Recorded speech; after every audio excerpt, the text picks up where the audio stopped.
Renly Baratheon's camp did not die all at once. It lingered for a few terrible hours, like a body that had not yet understood the wound was mortal. The pavilions still flew green and gold beneath the storm-gray sky. The banners still snapped in the wet wind, bright with the crowned stag of a king who had never sat the Iron Throne. Horses stamped in the mud. Men shouted for captains who had already begun whispering of flight.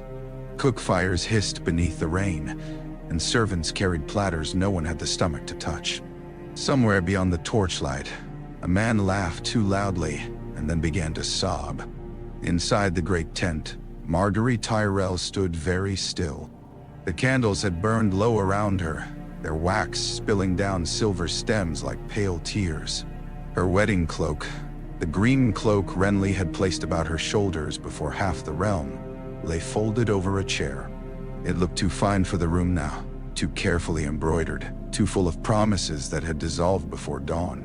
Loras knelt near the table, one hand clenched so tightly around Renly's torn cloak that his knuckles had gone white. His face was beautiful even in ruin, but it was the beauty of a marble statue cracked across the brow. His eyes were red, his breath uneven, his sword still belted at his side as if there remained something flesh and blood for him to kill. He was smiling last night, Loras said, his voice raw. He was laughing. He said by morning storm's end would open its gates to him. No one answered him. Mace Tyrell paced, heavy and frightened beneath all his lordly silk. He had removed his helm but not his armor, and the plates made a dull clinking sound each time he turned. He looked, Margaery thought with a daughter's sadness, like a man who had marched behind a parade and found himself at a battlefield. "This is sorcery," Mace muttered. "Stannis did this. Everyone must know Stannis did this. We cannot bend to him. Never. Not after." "Do be quiet," Olenna Tyrell said. Mace stopped pacing. The Queen of Thorns sat in the carved chair Renly had used the night before to hear petitions from knights eager for glory. Olenna's small frame seemed almost swallowed by the high back, but she looked less like an old woman sitting in a dead king's chair than a spider who had discovered that the web had changed shape and was already measuring where the new threads should go.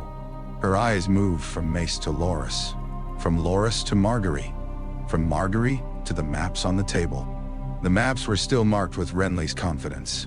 Little carved stags and roses lay scattered across the Stormlands and Crownlands.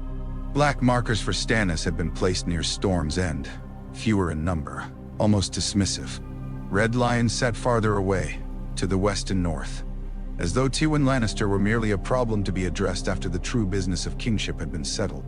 Renly had believed the largest army would decide the war. Most men did. It was comforting to think power could be counted by banners. Olenna knew better. "The question is not whether Stannis killed him," she said. "Of course Stannis killed him, or something wearing his purpose did. The question is what every frightened lord outside this tent does before sunset." "They loved Renly," Mace said. "They loved winning," Olenna replied. "There is a difference." Loras looked up sharply.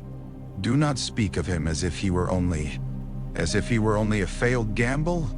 Olenna's voice did not rise, but the words cut cleanly. "That is precisely what he has become, my sweet boy, and loving him will not change it. Grieve later, bleed later, break your sword against Stannis' walls later if you must. For now, listen." Loras rose so quickly the chair beside him toppled. "I will not run to the Lannisters." "No," Olenna said. "You would prefer to run at Stannis until his men fill you with arrows, and then we would have 2 dead flowers instead of 1 dead stag." Margaery stepped between them before Loras could answer. Not because she thought her grandmother needed protection, but because Loras did. There were words grief could speak that pride would never forgive. "Grandmother," she said softly. Olenna looked at her, and for the first time since dawn, something like gentleness moved through her expression. It vanished almost immediately. "You are a widow now," Olenna said. Margaery almost smiled at the absurdity of it. "Widow. Wife. Queen. Maid. She had been all those things and none of them. Renly had been kind to her in his way. Fond. Courteous. He had given her a crown, and never pretended the crown was born of love. She had liked him for that honesty, perhaps even loved the dream he permitted everyone to share around him. He had made men feel that summer could be chosen, that songs could be hammered into law, that a handsome king with clean hands might wash the realm of ugliness. Now his blood had dried black in the folds of a cloak. "What would you have me do?" Margaery asked. It was not a girl's question. Olenna heard that. So did Mace.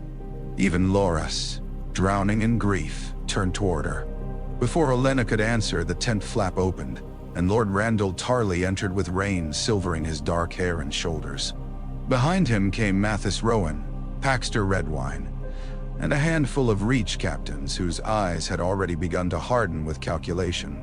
They bowed to Margaery, to Mace, and lastly to Olenna, though it was Olenna whom they watched.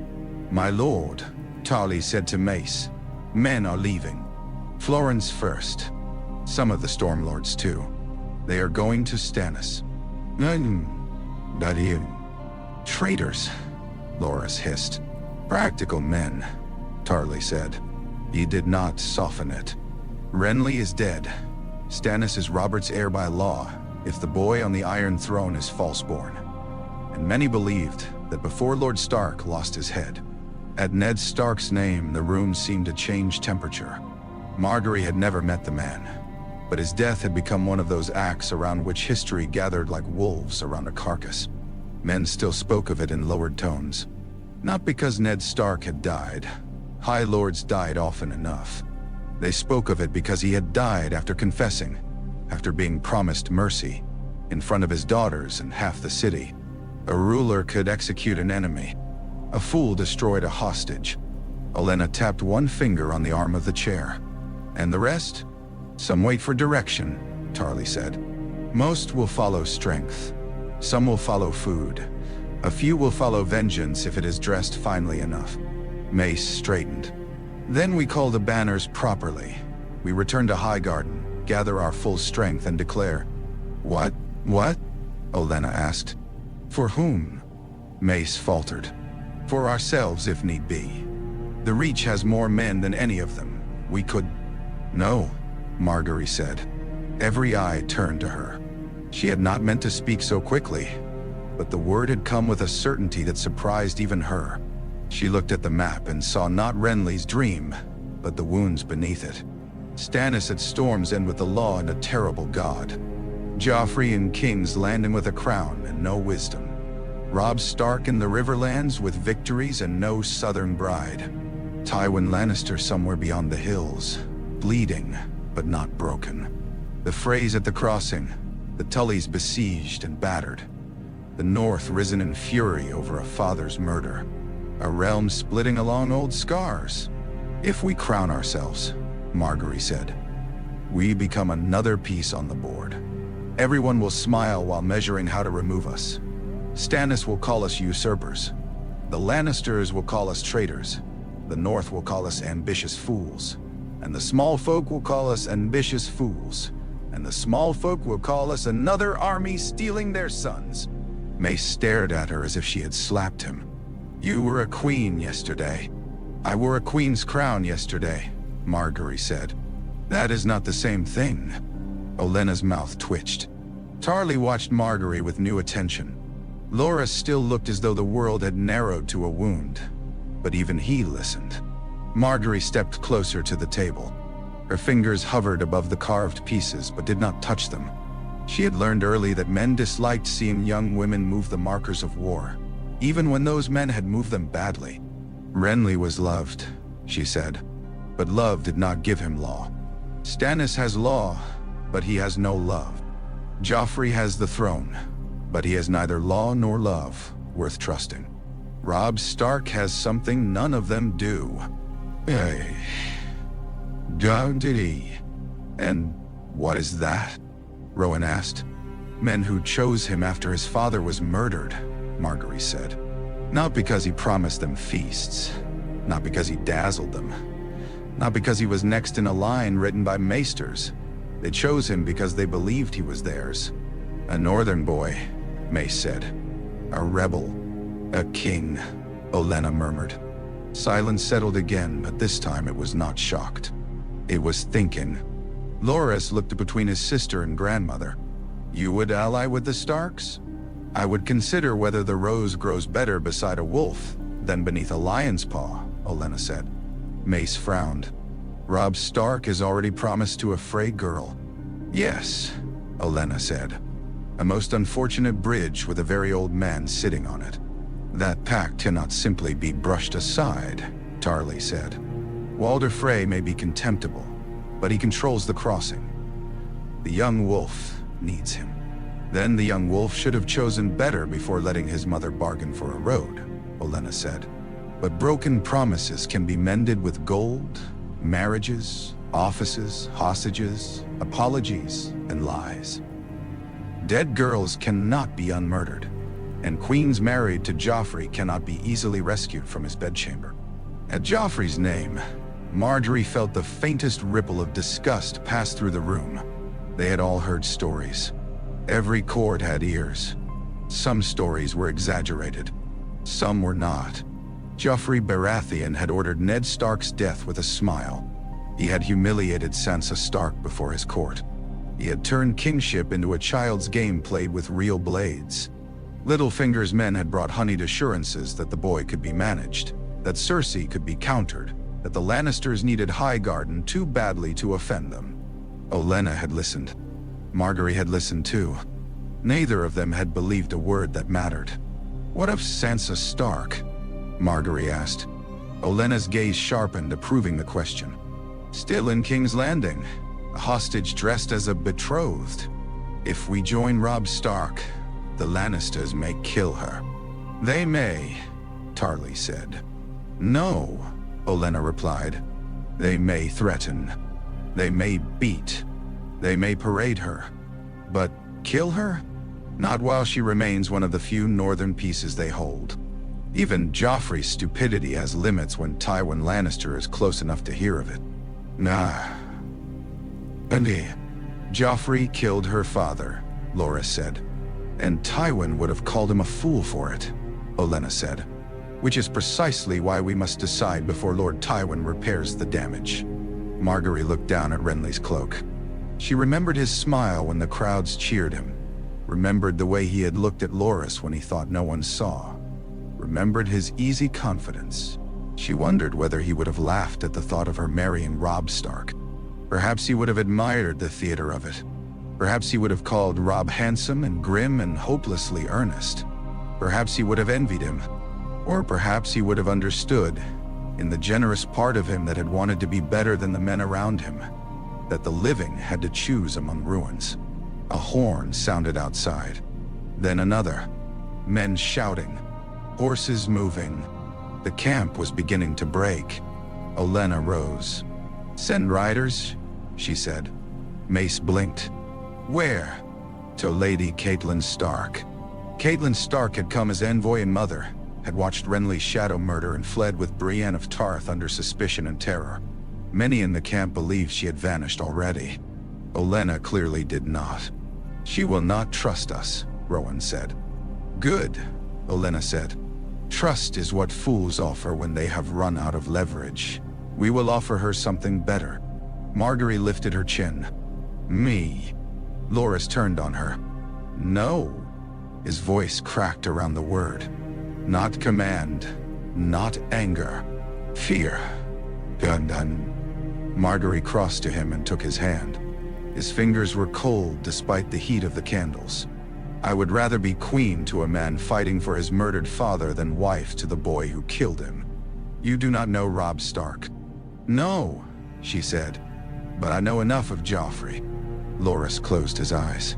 For a moment he was only her brother again. Not the Knight of Flowers. Not the lover of a dead king. Not the blade every singer in the Reach praised. Just Loras, who had once placed beetles in her bed, and then cried when she pretended to be frightened. Loras, who had given his heart to a stag and watched darkness tear it open. If you go north, he said, I go with you. Margaery squeezed his hand. I know. Outside, the rain fell harder. Olenna moved toward the tent flap, then paused beside Margaery. "You understand what this means?" Margaery looked at the broken crown on the table. "It means I trade a throne I might have reached by smiling," she said, "for one I will have to earn." Olenna's eyes gleamed. "At last," she said, "a queen worth the trouble." Catelyn Stark did not expect the Queen of Thorns to find her before Stannis and men did. She had taken refuge in a little sept half a mile from the edge of Renly's ruined camp. A poor stone building with a leaking roof and cracked images of the Seven painted along its walls. Once, it might have served nearby shepherds and lesser knights. Now it smelled of wet wool, old incense, and fear. Brienne of Tarth stood near the door with Oathkeeper not yet named and not yet forged in any story. Only a plain sword in a large hand, though there was nothing plain about the woman holding it. Her armor was splashed with mud. Her face was bruised by exhaustion and accusation. Men had looked at Renly's corpse and seen her standing over him with blood on her blade. That they were wrong had mattered less than their need for someone to blame. Catelyn sat beneath the painted face of the mother and tried not to tremble. She had seen many deaths. Her father fading slowly in Riverrun. Brandon and Rickard Stark in Memory's fire. Ned only in ravens and nightmares. Men at battle, boys on stretchers, corpses in rivers. But Renly's death had been something else. A shadow with Stannis shape. A sword where no man stood. The impossible made flesh for one terrible heartbeat. The world was coming apart in ways even grief could not explain. When the door opened, Brienne moved at once. Her sword rose. Olenna Tyrell stepped inside beneath a hooded cloak, accompanied by 2 guards who remained outside when she flicked her fingers. She looked too old for the hour and too dry for the rain, as if weather itself knew better than to inconvenience her. Behind her came Margaery Tyrell. Catelyn rose slowly. For a moment, the 2 women simply regarded one another. Catelyn saw beauty first, because everyone did with Margaery. Dark hair falling in soft waves, eyes bright and gentle, a face made for songs and windowsills and men's foolish vows. But Catelyn had lived too long among lords to mistake beauty for harmlessness. There was discipline in the girl's posture, care in the way she lowered her gaze just enough to show respect without surrendering dignity.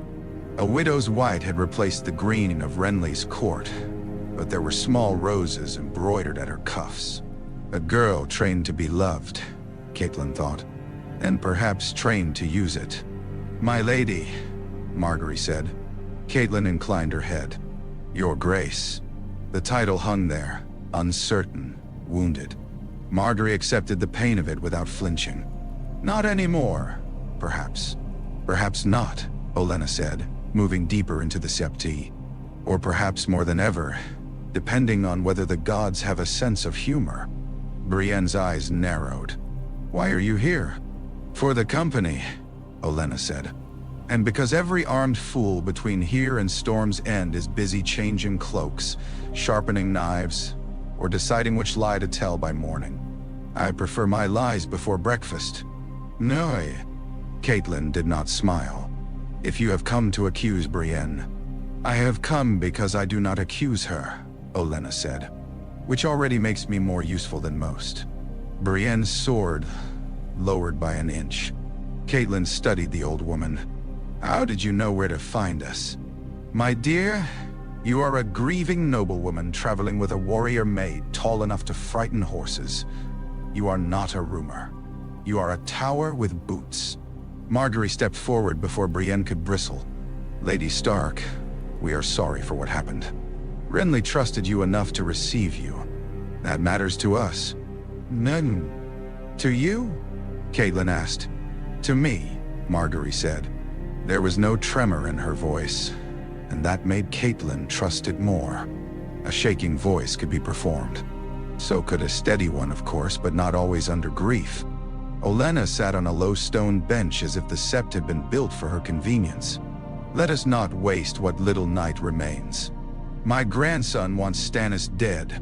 My son wants someone to tell him he is still important. Half the Reach wants to go home, and the other half wants to know who will feed them if they do. Lord Baelish wants us in King's Landing. The Lannisters want my granddaughter in Joffrey's bed.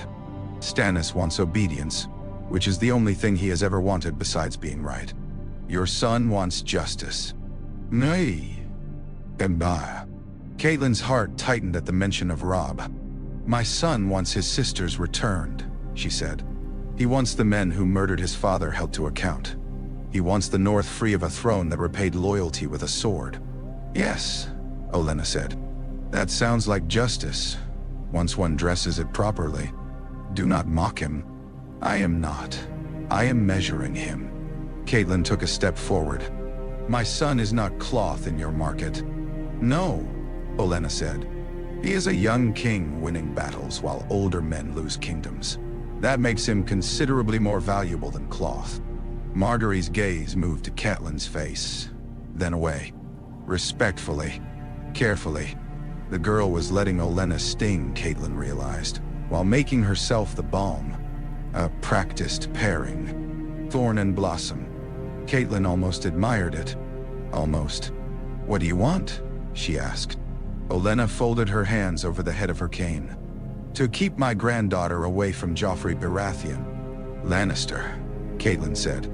The correction came instinctively. Olenna's smile sharpened. So Lord Stark died for truth after all. Catelyn felt the blow but refused to show it. He died because Joffrey is a monster. Then we agree on more than expected. Agreement does not make alliance. No, Olenna said. Marriage does. Brienne looked sharply at Margaery. Catelyn did not move at all. For a long moment, the rain was the only sound. Then Catelyn said, Robb is promised. To a Frey, Olenna replied. Yes, everyone keeps saying so. As if I might forget the most inconvenient man in the Riverlands. A vow was made. By you. For him. Under need. Still made. And if keeping it loses him the war? Olenna asked. Catelyn's face hardened. Do not speak to me of broken vows. My husband kept his vows and died for it. My son was raised to honor his. And if your son keeps every promise except the one he made to the men who crowned him? Olenna asked. The promise to win. The promise to bring them home?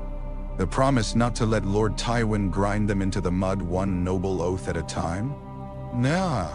Catelyn hated her then, briefly and intensely, because the words found the wound beneath the armor. She had made the Frey pact because Robb needed the crossing. She had done it as any mother and envoy must. Yet she had seen Walder Frey's eyes. She had felt his pride like grease on her skin. It had never seemed a clean bargain, only a necessary one. Necessary things often returned later with teeth. Lord Frey will not accept insult, Catelyn said. Olenna snorted.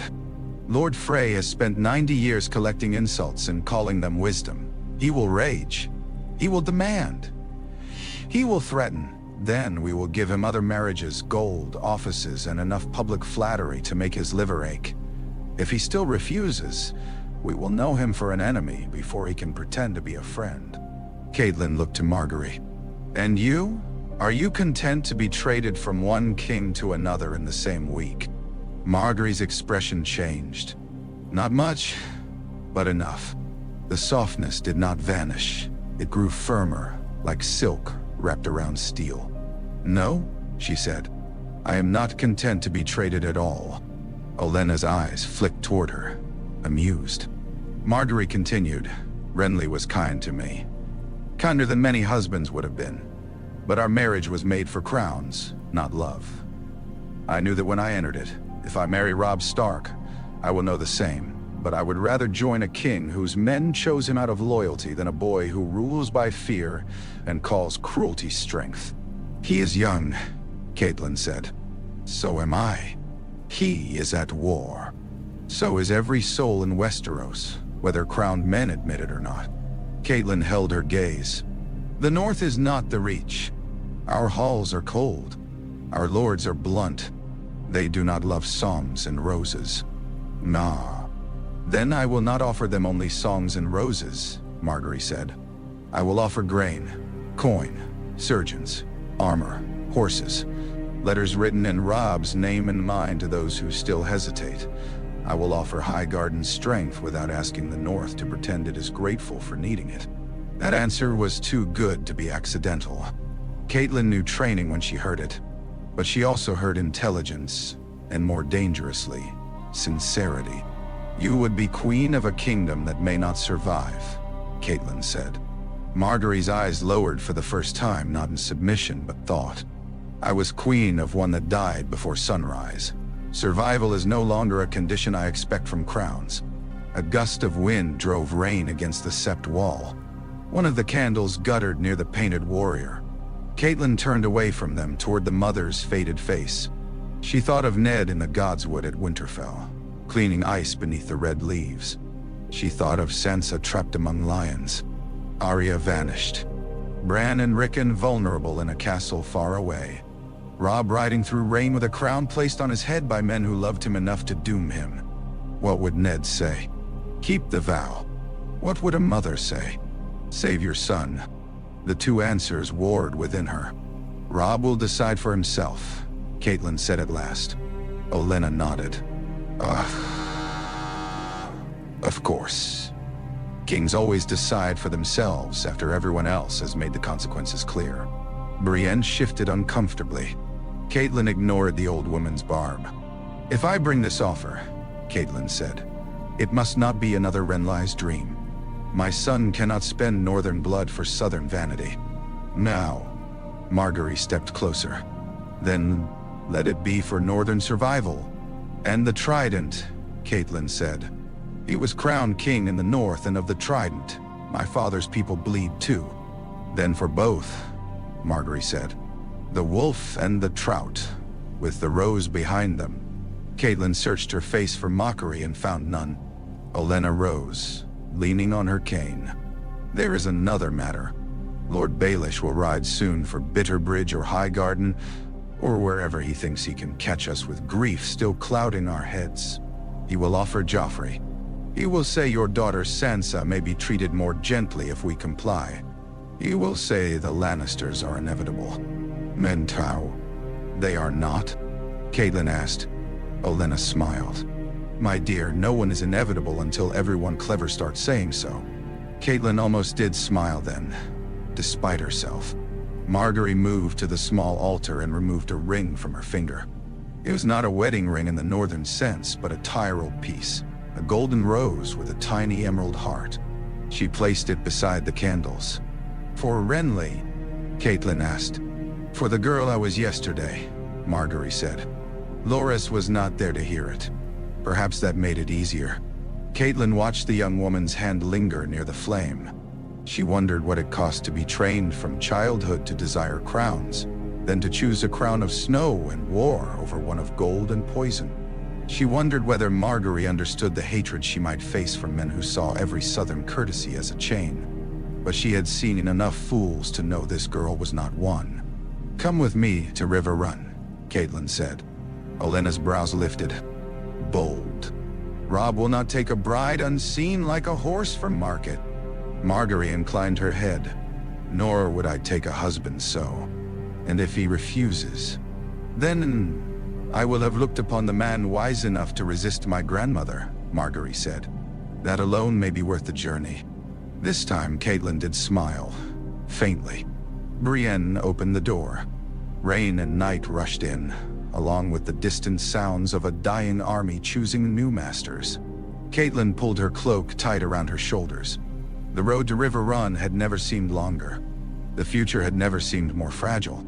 Behind her, Olenna Tyrell looked once at the painted seven, then toward the darkness beyond the door. "Come along," she said, "before some man with a crown gets another idea."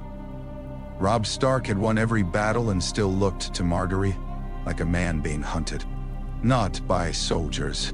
Soldiers he understood. Their dangers were honest enough. Spears came from the front, arrows from the dark, cavalry from the flank if a commander was careless.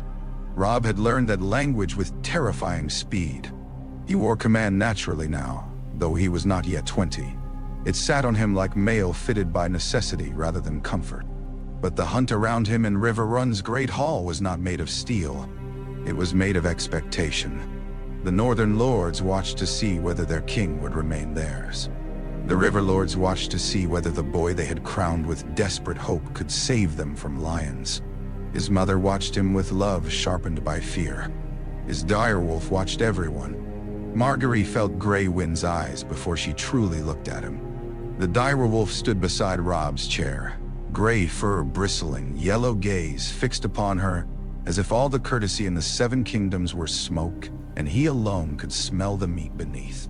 She did not look away. Animals, she had learned, disliked false stillness. Courtiers thrived on it. Dogs did not. Horses did not. Perhaps direwolves least of all. So Margaery let herself be afraid. Not visibly enough to shame herself, but enough that her breath changed honestly. Enough that her hand did not pretend the beast was merely decoration. Grey Wind's ears twitched. He took one slow step forward. Loras shifted behind her, but Margaery did not. Robb noticed. His expression, guarded until then, altered by the smallest measure. "My lady," he said. "Your Grace," Margaery answered. His eyes were tully blue, though everything else about him seemed stark in that hall. The solemn mouth, the dark red-brown hair damp from rain, the unadorned crown of bronze and iron that looked less like treasure than bird. He wore no cloth of gold, no jeweled chain, no bright cloak made to catch candlelight. His splendor was accidental, made from youth, grief, and victory. Behind him, the banners of House Tully hung along the walls, silver trout leaping over red and blue. Among them were direwolves, Mormonts, Manderleys, Karstarks, Lannisters, Blackwoods, and more Margaery could not yet name by sight. Their colors made a harder garden than Highgarden's courts. Fewer silks, more scars, less perfume, more wet leather, smoke, and river mud. Catelyn stood between them like the bridge this whole desperate bargain required. "My son," she said, "Lady Margaery Tyrell has come under my protection, and by her own consent." Greyjohn Umber laughed, loud enough to rattle cups. And with half the reach sniffing at her skirts. Loras took one sharp step forward. "Speak carefully." The Greyjohn grinned. "There's the Flower Knight." Robb rose before Loras could answer. He did not shout. That impressed Margaery more than shouting would have. "Lord Umber," he said. The Greyjohn's grin faded not from fear but from recognition of command. Robb looked to Loras. "Sir Loras, no guest in Riverrun will be insulted under my roof." "Nor will my sister," Loras said. "No," Robb replied. "Nor will she." A simple answer. No flourish. No flattery. Somehow stronger for it. Mace Tyrell puffed himself up. "House Tyrell comes with honorable intentions. My daughter has already worn a crown, and if..." Olenna, who had been settled in a chair brought especially for her, made a noise like a knife scraping bone. Mace stopped. Robb's gaze flicked toward the old woman. "Lady Olenna." "King Robb," she said. "You are taller than expected. That is often useful in a king. Makes it easier for fools to see you." A ripple passed through the hall. Some shocked, some amused. Robb's mouth moved as if he nearly smiled and chose not to. "I hope not only fools, my lady. We shall see." Roose Bolton stood near one of the pillars, pale eyes taking in the exchange. Margaery had been warned of him by Catelyn. The warning had hardly been necessary. Some men filled silence because they had nothing to hide. Roose Bolton wore silence like another's skin. Rickard Karstark glowered openly. Edmure Tully looked between the Tyrells and the Starks with the expression of a man trying to decide whether he had been handed rescue or another complication. Brynden Tully, the Blackfish, leaned against the wall with arms crossed, sharp-eyed and unsmiling. Margaery was used to being measured. She had been measured by women who wanted her gowns, by men who wanted her smile, by Septus who wanted her obedience, by singers who wanted her name to rhyme with spring. This was different. These people measured weight. Could she endure? Could she bleed? Could she stand cold? Could she keep faith when the songs stopped? Robb descended the few steps from his chair. Gray wind came with him. "I would speak with Lady Margaery," Robb said. "With my mother, Lord Tully, Lady Olenna, Lord Tyrell, and Sir Loras present." Greyjohn snorted. "Not the rest of us?" Robb looked around the hall. "You will all have opinions enough after." That earned rough laughter from the Northmen. Even the Greyjohn seemed pleased to be dismissed by a king who knew him. They withdrew to a smaller chamber above the hall, where a fire burned low and rain streaked the narrow windows. The room held a table, chairs, wine, and maps. Always maps, Margaery thought. Men could not bleed without first drawing lines. Robb did not sit at once. He waited until his mother did. Another small thing. Another revealing one. Margaery took the chair opposite him. Loras stood behind her, refusing the seat offered. Olenna accepted hers with a sigh dramatic enough to insult every chair in the Riverlands. Mace lowered himself beside her. Catelyn sat close to Robb, though not so close as to make him seem a boy. Brynden Tully remained near the door. Robb looked at Margaery directly. "My mother says you know I am promised." "I do. To a daughter of Lord Walder Frey." "Yes. And still you came." "Yes." "Why?" Mace opened his mouth. Olenna's cane struck his boot. He closed it. Margaery folded her hands. "Because Joffrey killed your father, and the Lannisters would make me his wife." Robb's face hardened at Ned's mention, but he said nothing. "Because Stannis killed Renly, whether by his own hand or by darker means, and he would demand obedience from the Reach without offering anything but punishment for delay. Because my house is strong, but strength without direction becomes prey for cleverer men. Because you are winning battles and losing time. Because your men love you, but love will not feed them through winter.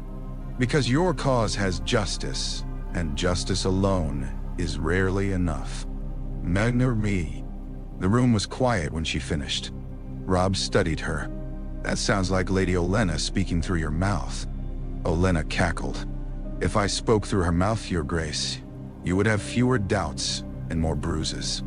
Margaery did not look away from Robb. "My grandmother taught me to think. She did not think this for me." "And what do you want?" Robb asked. The question surprised her, though it should not have. Men asked what her house wanted, what her father offered, what her grandmother planned, what dowry came with her hand.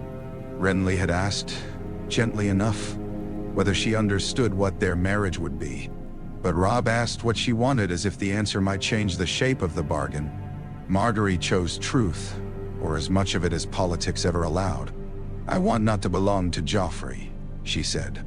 "I want my brother not to die throwing himself against Stannis for a ghost. I want my house tied to something with roots deeper than court applause. I want to be queen, yes, but not of a lie so fragile that one shadow can tear it open. And I want to help build something that will survive the men trying to destroy it." "Nay, do I? Da." Robb's gaze softened slightly, then guarded itself again. "The North will not trust you. No? They may never love you. Love can come later. Usefulness will do it first." Brynden Tully's mouth twitched. Catelyn watched her son, saying nothing. Robb turned to Olenna. "What does Highgarden offer?" Olenna leaned back. "Grain, coin, horses, armor, shawl, healers, ravens sent to every lord who thinks Lord Tywin cannot be beaten. Enough men to make the lions choke on their next plan, though not so many that your Northmen think we have come to swallow them. My son's dignity, which is plentiful and largely unused. My granddaughter's hand. My grandson's sword, if he stops looking like a tragedy carved in silk. May. Loras looked murderous. Margaery touched his wrist lightly. Robb nodded slowly. "And in return?" "My granddaughter is crowned beside you," Olenna said, "as queen in the north and of the Trident. Any child of the marriage is heir after you, raised in the ways of House Stark, with suitable appreciation for not starving to death, thanks to the Reach." And Mace frowned. "In recognition of Tyrell blood." "Yes, yes," Olenna said. "We will embroider a rose somewhere on the cradle so you do not faint." Robb looked to Catelyn. The whole room seemed to hold its breath around that glance. Margaery saw the boy then beneath the king, not weak but wounded, asking his mother whether honor could survive necessity. Catelyn's face was pale. "I made the Frey pact," she said. "For the crossing. For you. Maine." "I know," Robb said. "If you break it, Walder Frey becomes dangerous." "He is already dangerous," Brynden Tully said. "Only question is whether he's dangerous in our hall or someone else." Catelyn looked pained. "Guessed right. Oaths, marriage promises, these things matter." "They do," Robb said. "And yet so does winning," she whispered. There it was, the cost spoken aloud. Robb moved to the window. Rain blurred the river beyond. His reflection in the glass looked older than his face. Margaery did not fill the silence. That was one of the first lessons Olenna had taught her. When a man wrestled with his honor, do not interrupt unless you wish to become the excuse he used to refuse himself. At last Robb turned back. "I will not shame the Frey girl publicly." Olenna lifted one brow. "How gallant!" "I mean it," Robb said, and there was iron under the youth now. "She did not make this war. She did not bargain for me. If this is done, House Frey receives apology, compensation, and marriage into House Tully, as promised if Lord Edmure agrees." "No." Edmure, absent from the room, would likely agree to anything if enough people looked sternly at him. "And if Walder refuses?" Olenna asked. "Then he refuses with gold in his hand and witnesses to my offer." "A kingly answer," Olenna said. "Not a clean one. Clean answers are for septons and children." Robb returned to the table. He did not look at Olenna now. He looked at Margaery. "If I agree, you come north eventually. Not just Riverrun. Not just courts and councils. Winterfell, if we take it back. The Wall, perhaps. The Barrowlands, the Wolfswood, White Harbor. The places that will not care how well you danced for Renly. Moon. And two. I know. You worship the Seven. Yes. The North keeps the old gods. I will not ask your people to change their gods for my comfort. You would be crowned before a heart tree, if that is required. It is not a pageant," Robb said. "I did not think trees with faces were chosen for pageantry." For the first time, Robb smiled. It was brief, almost reluctant, but it changed him. The hunted look remained, yet something warmer moved behind it. Margaery understood then why men followed him beyond reason. Not because he was grim like his father, though he could be. Not because he was victorious, though victory crowned him more surely than bronze. They followed him because when he smiled, one could believe the war had not devoured everything decent yet. Grey Wind, lying by the fire, placed his head on his paws. Robb noticed. So did Catelyn. Olenna noticed most of all. "Well," the old woman said, "the wolf has voted." Margaery lowered her eyes not to hide but to steady herself. Robb Stark extended his hand across the map. It was not how marriages were sealed in songs. No garland, no kiss, no septon, no father giving the bride like a jeweled cup. Just a young king, a widowed almost queen, and a map stained by rainwater and war. Margaery placed her hand in his. His palm was calloused. Warm war. Real. "So," Robb said quietly, "we begin by angering an old bridge lord." Olenna smiled like spring with thorns beneath the bloom. "My dear boy," she said, "all worthwhile reigns begin by angering someone old." Walder Frey read the letter 3 times, though he had understood the insult after the first sentence.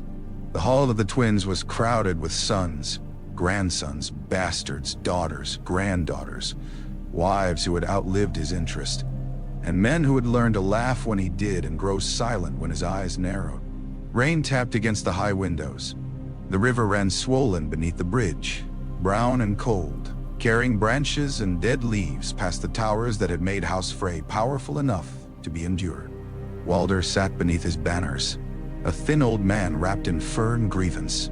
His mouth worked as he read, lips wet, eyes bright with the mean vitality of someone who had survived too long to mistake survival for virtue. "Apology," he said. No one answered. He lifted the parchment and shook it so violently the seals cracked further. Grey direwolf, golden rose. As if wax could marry what words had not yet dared. "Apology," he repeated. "Compensation. Honors die. My sweet Rosalind to wed Edmure Tully, Lord of Riverrun one day, if that fool fish lives long enough to inherit his father's chair. Lands, offices, a place at court for Freys of suitable standing. Money, and pew." Black Walder Frey smirked from near the fire. "Suitable standing leaves out half the room." A few laughed. Walder did not. The laughter died quickly. Rosalind stood with her hands folded, head bowed so her brown hair hid much of her face. She had not asked for Robb Stark. She had not asked for any of it. Girls in House Frey did not ask.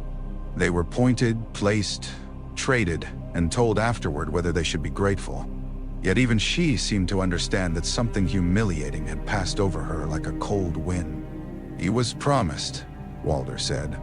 Lame Lothar spoke gently. "Ay, father, to my house. Ay, to my blood. Yes, to one of mine. And now he would take a rose because roses smell sweeter than Freys, is that it?" No one was foolish enough to answer. Walder leaned back. His bones ached when storms came. Everything ached now, though he suspected the ache in his pride would outlive the rest. He had not been born to greatness. That was what High Lords forgot. Starks and Lannisters and Tyrells came into the world already wrapped in songs. Their ancestors had kings in their bones. Freys had a bridge and patience. His father had been sneered at. His grandfather dismissed. Walder had spent a lifetime making men cross his water and pay for the privilege, making proud lords swallow courtesy like bad wine because they needed what he controlled. And now the boy king thought to pay him off. A child in a wolf crown, rutting for flowers. "He offers generous terms," Lothar said carefully. Walder's eyes snapped to him. "Does he? The Tully marriage is no small thing. The Tully marriage was already mine through him. Not formally. Do not play maester with me." Lothar bowed his head. Black Walder crossed his arms. "Say the word, and we close the crossing to him." "And open it to whom?" Lothar asked. "The Lions? Tywin Lannister is far. The Riverlands burn. Stannis sits in the Stormlands with his Red Witch. The Tyrells bring food and men. The young wolf wins battles. The young wolf breaks vows," Walder spat.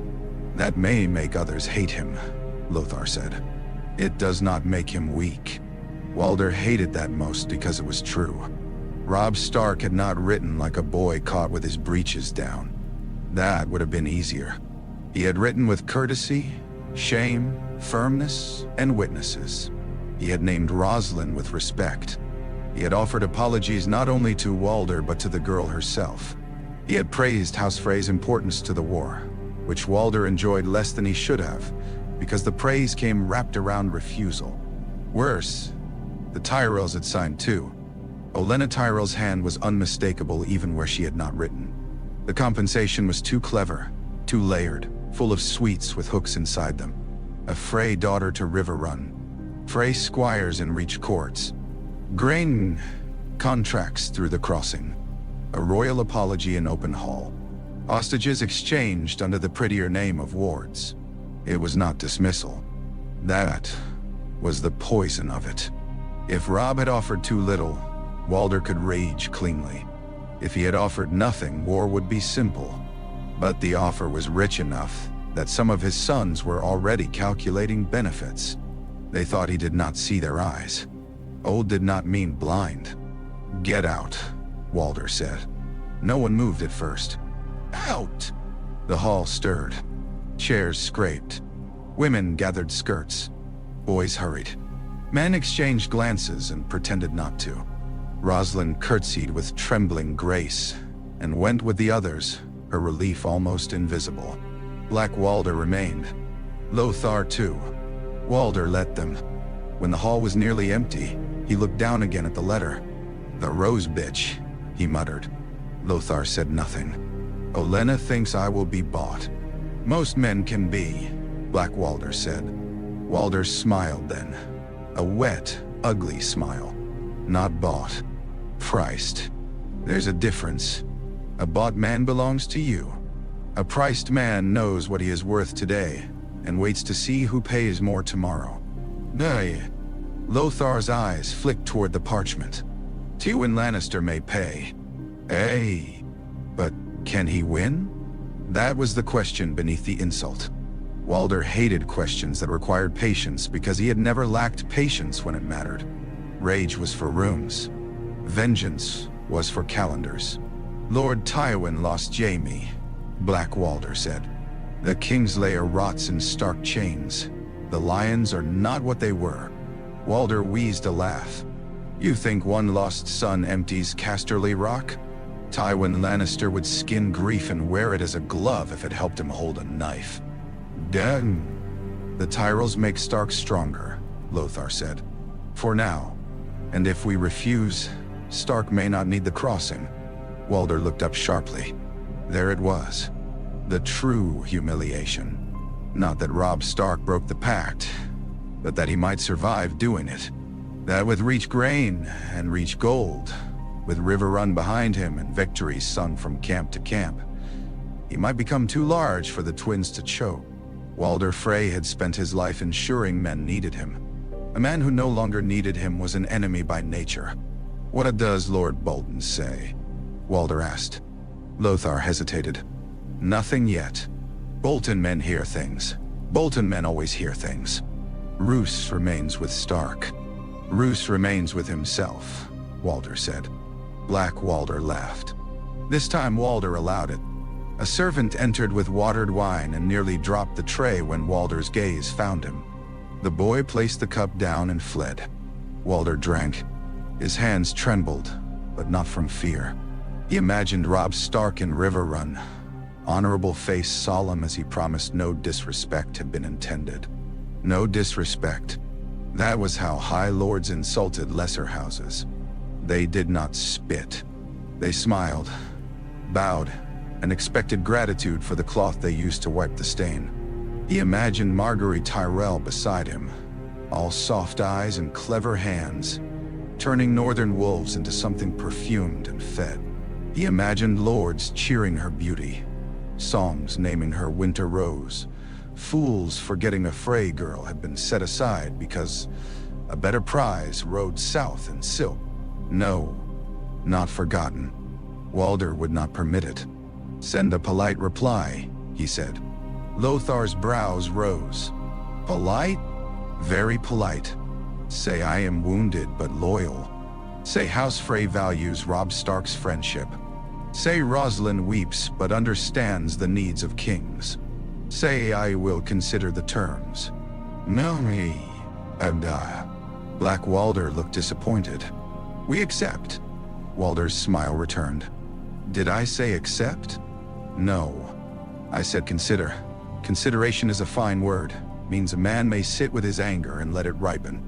Lothar nodded slowly. He understood more quickly than most, which was why Walder both valued and distrusted him. "And Lord Tywin?" Lothar asked. Walder looked toward the window.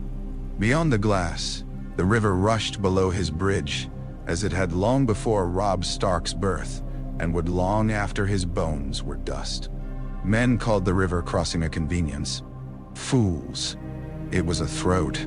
Walder's hand had been around it for decades. "Send no raven to Tywin," he said. Black Walder frowned. But no raven," Walder repeated. "Ravens are red. Riders are seen. Find a man with no Frey name and good reason to travel west. Give him words, not parchment." "What words?" Walder closed his fist around Robb's letter until the parchment bent. "Tell Lord Tywin the young wolf has chosen flowers over promises," he said. "Tell him House Frey remembers. Tell him a bridge may stand quiet for many years and still know when to break beneath a king." Lothar bowed his head. Black Walder grinned. Walder looked down once more at the broken seals. "The dire wolf and the rose. Let them bloom," he thought. Everything living could be cut. The wedding was held beneath a sky washed clean by rain. Riverrun's courtyard had been swept before dawn, though mud still clung stubbornly between the stones. Servants hung Stark gray, Tully blue, and Tyrell green from the walls, and the colors moved uneasily together in the morning wind, like houses forced into conversation before trust had been poured. A young heart tree, no true weirwood but a pale-barked sapling brought in a great wooden tub from the Riverlands, stood at one end of the courtyard with red leaves tied carefully among its branches to honor the old gods as best foreign soil permit. At the other end waited a septon with his crystal, robes damp at the hem, face arranged into solemn acceptance of politics disguised as holy union. Margaery stood between both faiths. That had been her choice. Some had argued for the septe only. Her father loudly. Several reached lords politely, the septon nervously. Some Northmen had muttered that no southern gods should bless the marriage of their king. Catelyn had said little, but Margaery had seen the worry in her eyes. Robb had offered a compromise almost apologetically, as if embarrassed that even gods had become another battlefield. Margaery had listened, then asked where Ned Stark had prayed. The question settled the matter. Now she wore a gown of white and green, but the cloak around her shoulders was gray, lined with wolf fur. Not Robb's cloak yet.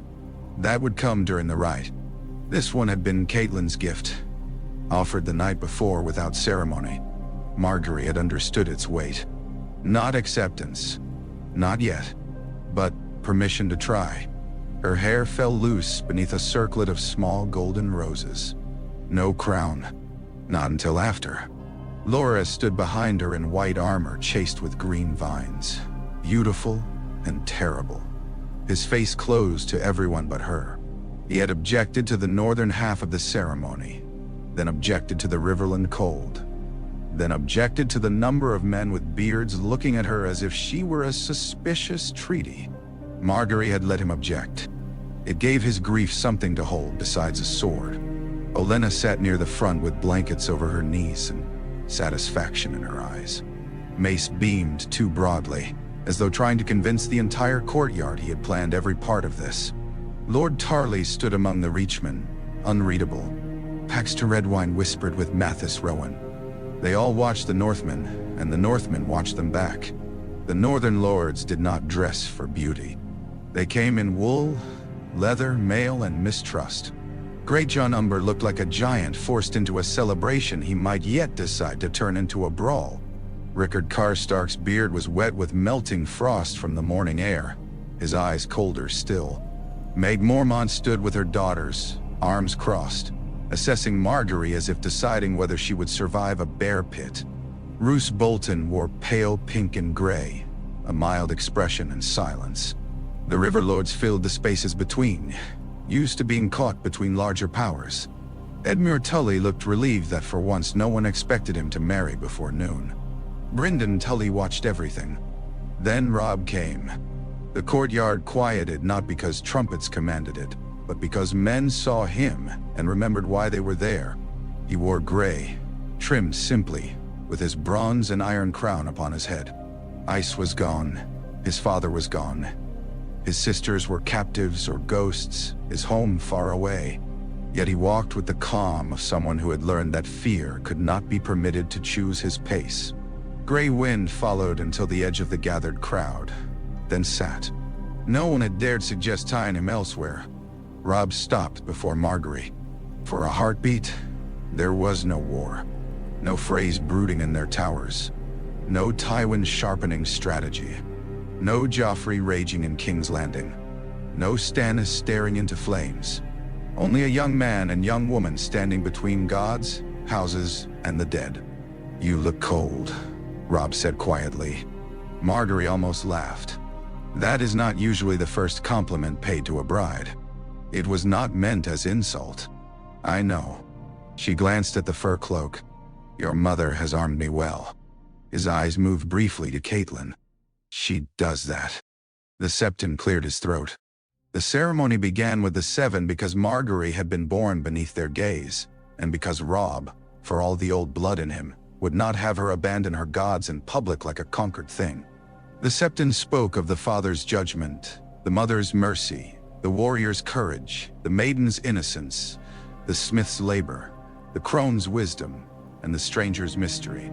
At the stranger, Loras lowered his head. Margaery felt his pain beside her like heat from a wound. Robb spoke his vows clearly. His voice did not shake. Margaery wondered if men mistook that steadiness for ease. She had already learned he felt deeply, and then punished himself by standing straighter. When her turn came, she let her voice carry. I take you, Robb of House Stark, as husband and king, before the seven who witness all souls, and before the eyes of these houses gathered. I will honor your people as my people, your burdens as my burdens, your grief as no enemy to my joy. I will bring what strength is mine, and what strength my house has pledged, not to soften your crown, but to help it endure.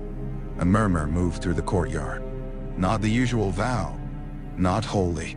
Robb looked at her, and for the first time that morning, his guarded expression cracked. Then came the cloak. Catelyn stepped forward, holding the Stark maiden's cloak that had been prepared in haste and stitched through the night by Riverrun women under her own eye. Gray wool, white direwolf, no jewels. Margaery turned, and Loras removed the Tyrell cloak from her shoulders with hands that lingered for only a moment. Brother releasing sister, Reach releasing daughter. Renly's almost queen stepping out of the green shadow of one dead dream. Robb took the Stark cloak. His hands brushed her shoulders as he placed it around her. The wool was heavier than her own had been. Warmer, too. Margaery felt the weight settle and understood why northern women stood so straight. Their clothes demanded it. My lady, Robb said, voice low but audible, my queen. The second rite began beneath the pale sapling. There was no heart face carved into it, no ancient red eyes watching from white bark. But the Northmen grew quieter as Robb led her there. The wind moved through the tide-red leaves, making them whisper like something alive. This time Catelyn spoke. It had not been planned at first. Then Robb asked her. Margaery had seen what that did to his mother, how pain and pride crossed her face together. Now Catelyn stood before them not as septa or priestess, but as Lady Stark, widow of the man whose death had crowned this boy and led this bride into cold country. In the sight of the old gods, Catelyn said, and before the houses who raised my son as king, let this bond be witnessed. Let no man say this woman came among us hidden. Let no man say she took only silk and gave no oath. Let no man say the North was deceived. Margaery of House Tyrell comes as wife to Robb of House Stark, and by this marriage she binds her fate to his, for war and winter, for harvest and hunger, for victory and loss. Me and me. Bro. Her voice tightened at the final word, but she did not stop. Robb, son of Eddard, do you take her beneath the eyes of the gods your father kept? I do. Margaery, daughter of Mace, granddaughter of Olenna, do you take him beneath gods older than your house walls? Margaery looked at the red leaves. I do. The wind moved again. Somewhere behind the crowd, gray wind howled. The sound rose over the courtyard, wild and long, and every man there felt it in his spine. It was not a song. It was not blessing in any gentle sense. It was claim, warning, hunger, and recognition at once. Margaery did not flinch. That mattered more to the Northmen than all her vows. Robb removed his crown. A hush fell so quickly that even the river seemed to quiet beyond the walls. The crown of the kings of winter, remade for him by men who remembered old stories, rested in his hands. Bronze circlet, dot, iron swords. Dark, plain, severe. It had none of the glitter that southern crowns wore like arrogance. He turned to the lords. "You named me king in the north," he said. "You named me king of the Trident. I did not ask lightly then, and I do not ask lightly now. This marriage changes our war. It brings strength, and with strength comes resentment from those who would rather see us starve than accept aid. But my father taught me that a lord's duty is not to his pride. It is to his people." Great John Umber grunted. Not disagreement. Something like approval dragged through gravel. Robb looked back at Margaery. "The North remembers," he said. "Let it remember this too."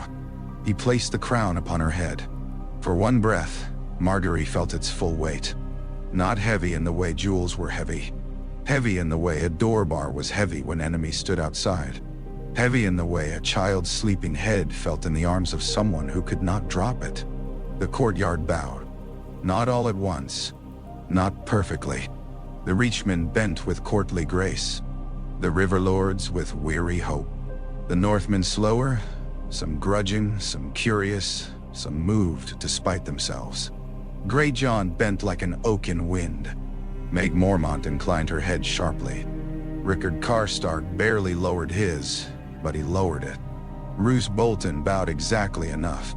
Catelyn looked at Margaery and bent her knee. That nearly undid her. Margaery had been cheered before. Renly's court had roared for her beauty, her smile, the idea of her. But kneeling was not cheering. Kneeling admitted a claim. Catelyn Stark, who had buried too much and feared too much, gave that claim before every doubtful eye in Riverrun. Margaery reached for Robb's hand. He took it. The bells rang. Men shouted. Somewhere, cups were already being filled. The singers would make of it what singers always did, smoothing the hard edges until future fools believed it had been inevitable. But Margaery knew better. She looked across the courtyard and found Roose Bolton watching her. His eyes were pale and patient. The crown seemed heavier. She smiled at him with every bit of sweetness Highgarden had taught her, and every thorn Olenna had hidden beneath it. If wolves tested with teeth, roses tested with touch. The game had changed. Margaery began her reign with bread. Not jewels, not proclamations, not songs. Bread. The morning after the wedding, while half the camp still nursed headaches, and the other half pretended not to have celebrated too loudly beside men they had distrusted the day before. Tyrell wagons rolled through the mud outside Riverrun. They came painted green, their wheels rimmed with iron, their canvas covers dark from travel. On their sides were golden roses, though Margaery had ordered many covered with plain cloth before distribution began. "Not too many roses," she told the steward. The man blinked. "Your Grace, if every loaf looks like a gift from Highgarden, men will taste debt before wheat. Mark some in Robb's name. Some in Lord Tully's, some with no mark at all." The steward bowed, confused but obedient. Olenna, seated nearby beneath a small awning with a cup of watered wine, looked pleased enough to be suspicious. "Very good," she said. "Starving men resent charity almost as much as hunger. Feed the belly, flatter the pride." Margaery glanced at her. "I listened sometimes. Rarely when I intended. Often when I muttered, 'No.'"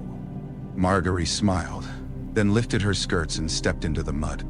The camp had changed since the wedding, though not in any way a singer would notice. More fires burned. More wounded men had clean bandages. The Tyrell supplies had not transformed war into comfort. Nothing could. But they had taken the edge off desperation. Oats for horses, salt beef, linen, needles, wine for surgery, barrels of apples that vanished almost before they were unloaded. Small things by the measure of Highgarden's abundance. Miracles by the measure of men who had been eating hard bread in anger. Margaery moved among them without a litter. At first, that caused alarm. Her ladies protested. Loras objected. Mace insisted queens did not wander through camps like septas and flea bottoms. Robb, when told, looked startled and then concerned. "You need guards," he said. "I have guards. You have Loras looking ready to murder anyone who coughs near you. That is usually enough." This is not a court. I know. His expression had tightened at that, perhaps hearing accusation where she intended none. Margaery softened her voice. That is why I must be seen here, she said. Not in a gallery, not behind a screen. Here. Robb looked toward the rows of tents, the smoke, the men. They may say things. I expect them to. They may not kneel. I am bringing bread, not demanding worship. He studied her, then nodded. Grey Wind goes with you. That had not been a suggestion. So now the direwolf walked at her side through the camp, and men who might have muttered too loudly remembered urgent business with their boots. Children, however, were braver. A little Riverlands girl with tangled hair stared at Grey Wind from behind a cart until Margaery crouched and asked her name. Beth, the girl whispered. Beth, Margaery said. Would you like an apple? The girl looked at Grey Wind. He has already eaten, Margaery said. Probably a man. Beth's eyes went enormous. Grey Wind yawned, displaying enough teeth to make the lie convincing. The child took the apple and ran. Robb, watching from a short distance away, covered his mouth with his hand. Whether to hide laughter or horror, Margaery could not tell. The wounded were harder. Men in pain did not care for ceremony. They lay beneath patched canvas or against saddles, some missing fingers, some missing eyes, some with fever shining on their faces. Margaery had seen tourney injuries, hunting wounds, the occasional broken limb at Highgarden. War wounds were different. They had a smell that entered the mind and stayed there. She forced herself not to turn away. At one tent, a young Northman with a bandaged shoulder tried clumsily to rise when he saw her. Your Grace. Stay down, Margaery said. He froze, unsure whether he had been commanded or blessed. She took the cup from his trembling hand and held it while he drank. He could not have been much older than she was. His beard grew in patches, and his eyes kept flicking to the crown she had not worn today. Instead, she wore the Stark cloak over a green dress, her hair braided simply. What is your name? She asked. Darren, your Grace. Darren Holt. From where? Near Baratheon. I do not know Baratheon yet, she said. Tell me what I should know first. He blinked. It's cold. So I have been warned. A faint smile tugged at his mouth. Wind cuts hard over the barrows. My mother says if you can stand a Baratheon morning, no Southron insult can touch you. Me. Your mother sounds wise. She'd say so. Margaery smiled. Then when I come north, I will wear something warmer than this and pretend it was my own idea. This time he laughed, then winced. The healer glared at Margaery as if queens were another kind of infection. She moved on. Some men bowed their heads. Some watched in silence. Some looked at her with hunger that had nothing to do with food, and Lora's hand would drift toward his sword until Margaery gave the smallest shake of her head. Some looked at her with resentment. A few refused what she offered until she said, "Then take it for the man beside you." Pride could reject a queen. It had a harder time rejecting a comrade's need. Catelyn joined her near midday, speaking with Riverland women whose homes had been burned by foragers wearing lions on their shields. There was no easy comfort for them. Margaery did not try to invent one. A woman named Jane Derry held a baby too quiet for its thinness and said, "Will roses bring back our fields?" "No," Margaery said. The woman's eyes sharpened, surprised by the blunt answer. "But seed might," Margaery continued. "Oxen, when they can be found. Men to mend fences. Guards enough that what is planted is not stolen before harvest. I can ask for those. I can send for those. I can send for those." "Ask," the woman said bitterly. "Queens ask?" "Good queens do," Catelyn said. Margaery looked at her, startled. Catelyn did not smile, but something passed between them. Not warmth. Not yet. A plank laid over dangerous water. By evening, Margaery's hem was filthy, her shoes ruined, and her back ached from bending. She had mud on her cheek that no one had dared mention until Olenna reached up and wiped it away with a thumb. "You look dreadful," Olenna said. Thank you. I mean it as praise. I know. Olenna looked out over the camp. Robb was speaking with the Blackfish near a cart of horse feed, one hand resting on Grey Wind's head. Men paused as they passed him, not always bowing but looking, taking measure, drawing confidence from proximity. He is better than Renly, Olenna said. Margaery looked at her sharply. Do not make that tragic face, Olenna continued. Renly was charming. Charm is useful, but that boy carries sorrow like a blade he has not yet learned to sheathe. Men will follow that longer than charm, if it does not cut him apart first. He listens, Margaery said. For now. You think he will stop? I think every king hears less the longer people cheer. Margaery watched Robb laugh softly at something Brynden said. It was a rare laugh, brief as sunlight through cloud. Then I will have to speak before the cheering grows too loud, she said. Olenna gave her a sidelong look. Careful. You are beginning to sound married. Before Margaery could answer, a rider came hard through the camp, horse lathered, cloak streaming. Men turned. Robb saw him and went still. The rider dismounted badly, nearly falling. He carried a sealed message darkened by rain. For the king in the north, he gasped. Robb took it. Margaery watched his face as he read. She saw the change before anyone spoke. The color draining, the jaw tightening. The boy beneath the king struck so hard that for a heartbeat he had no shield against it. Catelyn moved first. Robb? He looked at his mother. Margaery knew then that whatever was written had not merely shifted the war. It had entered their house. Robb's voice was barely audible. Theon Greyjoy has taken Winterfell. Catelyn swayed. Brynden caught her arm. Around them the camp seemed to fall away, the fires dimming, the men blurring, the river quieting under the weight of a raven's words. Robb read further. His hand began to tremble. Bran and Rickon. He stopped. Catelyn made a sound Margaery would remember for the rest of her life. Not a scream. Not yet. A mother's soul reaching the edge of a pit and finding no bridge. Margaery stepped toward Robb, then stopped herself. This grief was not hers to touch first. Not publicly. Not like a courtly performance. So she turned to the steward still standing nearby with lists of bread and blankets. Black cloth, she said. He stared. Your grace? Find it. Buy it. Cut cloaks if you must. Every banner lowered by dawn. No music tonight. Double the guard on the king's tent. Send for the maesters.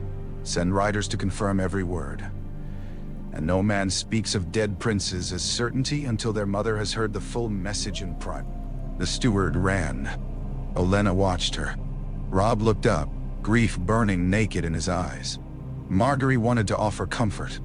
Instead, she gave him what a queen could give before comfort was allowed. Your grace, she said quietly. Let us find the truth before the realm teaches itself the worst version. For one moment, he looked as if he might break.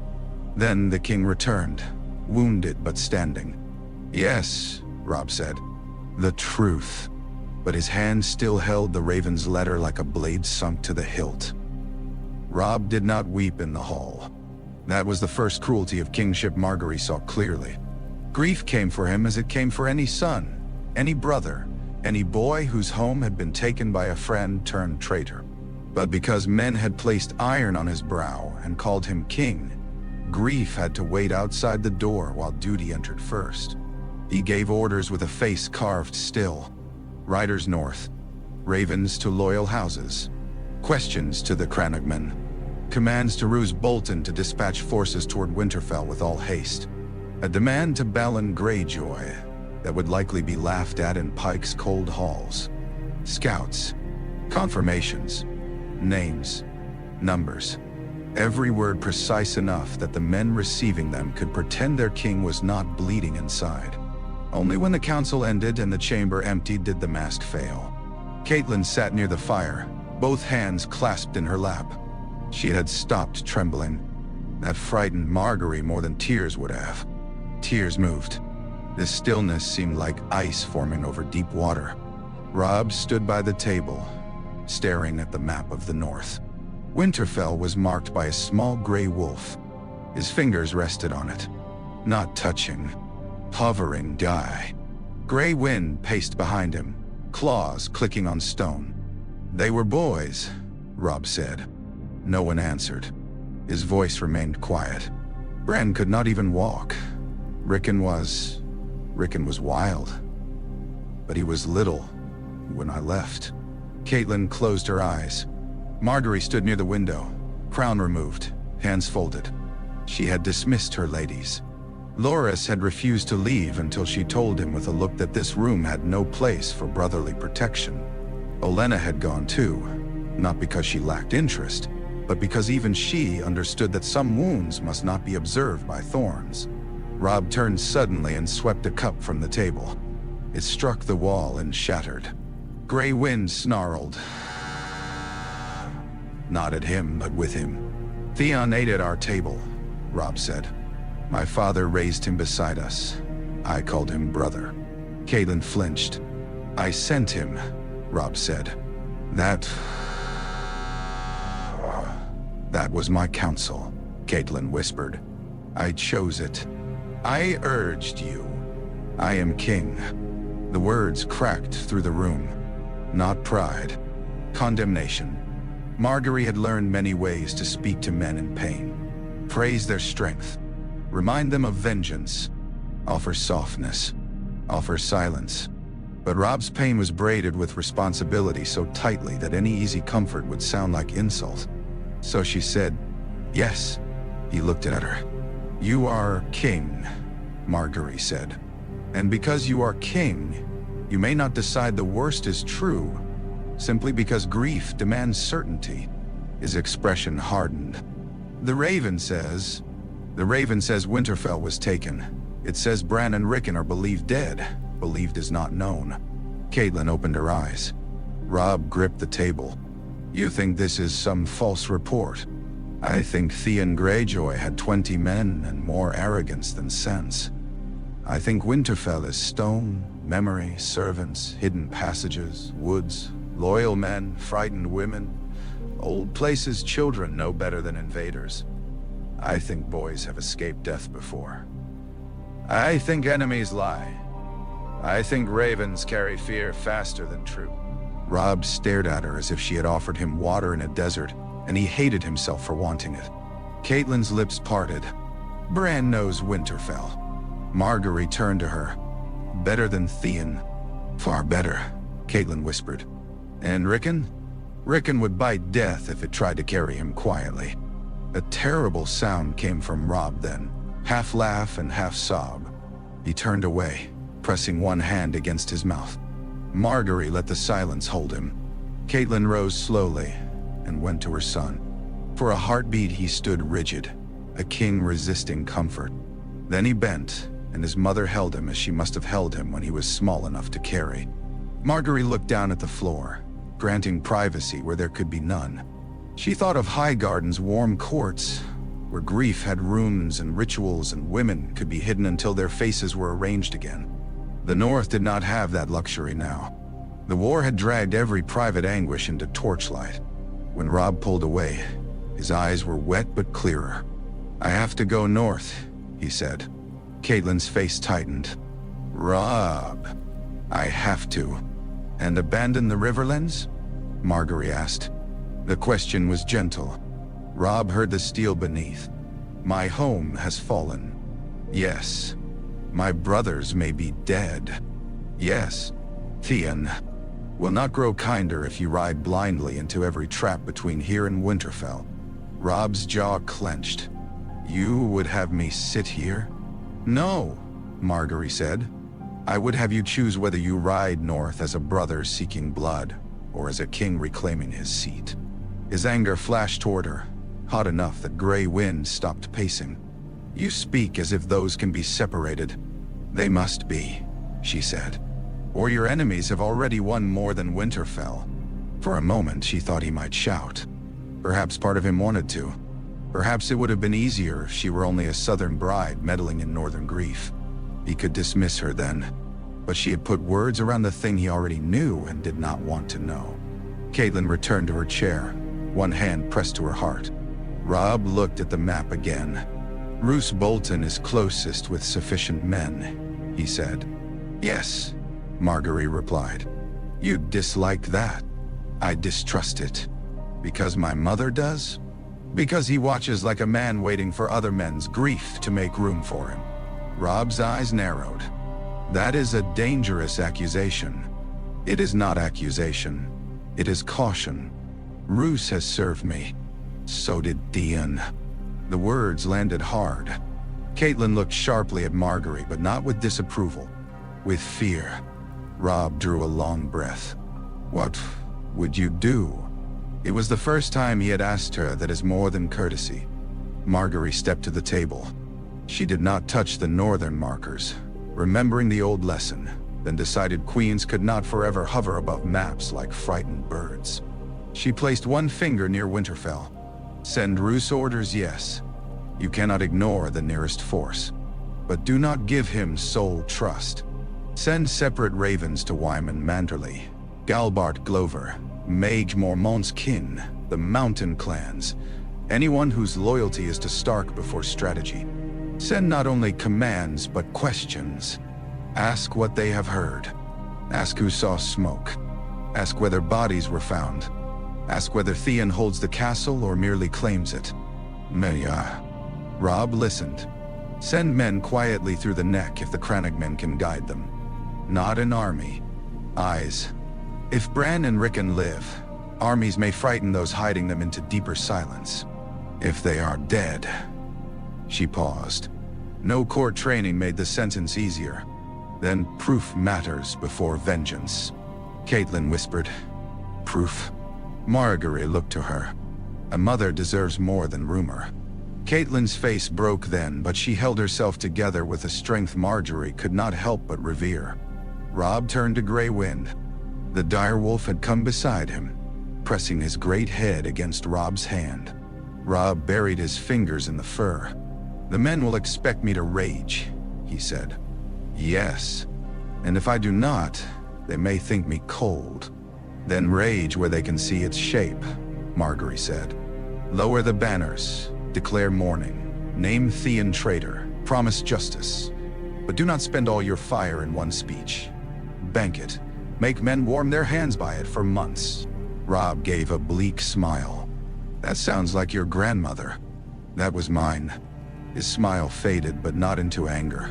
Catelyn watched them both, and Margaery wondered whether she saw alliance forming or feared replacement. Perhaps both. Mothers had to make room for wives in peacetime. In war, the room was cut with knives. A knock came at the door. Robb straightened instantly. Enter. The Blackfish stepped in. His eyes took in the broken cup. Catelyn's face, Robb's posture, Margaery beside the map. If he judged any of it, he kept the judgment sheathed. Your Grace, he said. Lord Karstark demands audience. Says Greyjoy blood must answer before dawn. Lord Umber agrees loudly. Bolton says nothing, which is its own speech. The Reach Lords want to know whether their wagons continue north or remain here. Robb rubbed both hands over his face. When he lowered them, the king had returned again, though grief stood close behind him. Tell them I will come. Brynden nodded, but his gaze moved to Margaery. Your Grace? It took her a second to understand he meant her. Yes, Sir Brynden. The men saw the mourning cloth go up before the bells. That was well done. Then he left. Margaery felt Robb looking at her. Thank you, he said. For cloth. For knowing before I did that my brothers needed mourning, and my mother needed doubt. Catelyn looked into the fire. Margaery's throat tightened. Hope, Your Grace. Not doubt. Nay. And Robb nodded slowly. Hope, then. Outside, the camp had grown quieter. Not silent. Armies were never silent, but the celebration had been extinguished. Black cloth moved beneath wet wind. Men spoke in low voices. Somewhere, a northern singer began a song of Winterfell. not loud enough to rally, only enough to remember. Margaery lifted her crown from the table. It felt different when she placed it back upon her head, heavier than in the courtyard, less symbol now than sentence. Robb noticed. "You do not have to wear it tonight." "Yes," she said. "I do." He understood after a moment. If the North saw her crowned only in joy, they would never trust her in grief. Together, they walked toward the hall, the young wolf king with his dead father behind him, and a stolen home before him, the Rose Queen wearing mourning for brothers she had never met. The mother who had lost too much, the direwolf whose growl promised that some debts would be paid in flesh. When the doors opened and the lords turned toward them, Margaery felt the camp's suspicion, hunger, fear, and pain rise like smoke.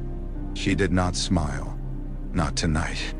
Tonight, she bowed her head for Winterfell, and the North watched. Tywin Lannister read the report once. Then he placed it flat upon the table and smoothed the parchment with 2 fingers, as if the offensive part were not the contents, but the crease. Kevan knew better than to speak first. The war tent smelled of leather, ink, and discipline. Outside, the Lannister camp moved with the steady efficiency Tywin demanded from every man under his command. Armor was cleaned, horses fed, fires controlled, watches changed precisely. Even defeat, in Tywin's presence, seemed expected to stand straight and wait for orders.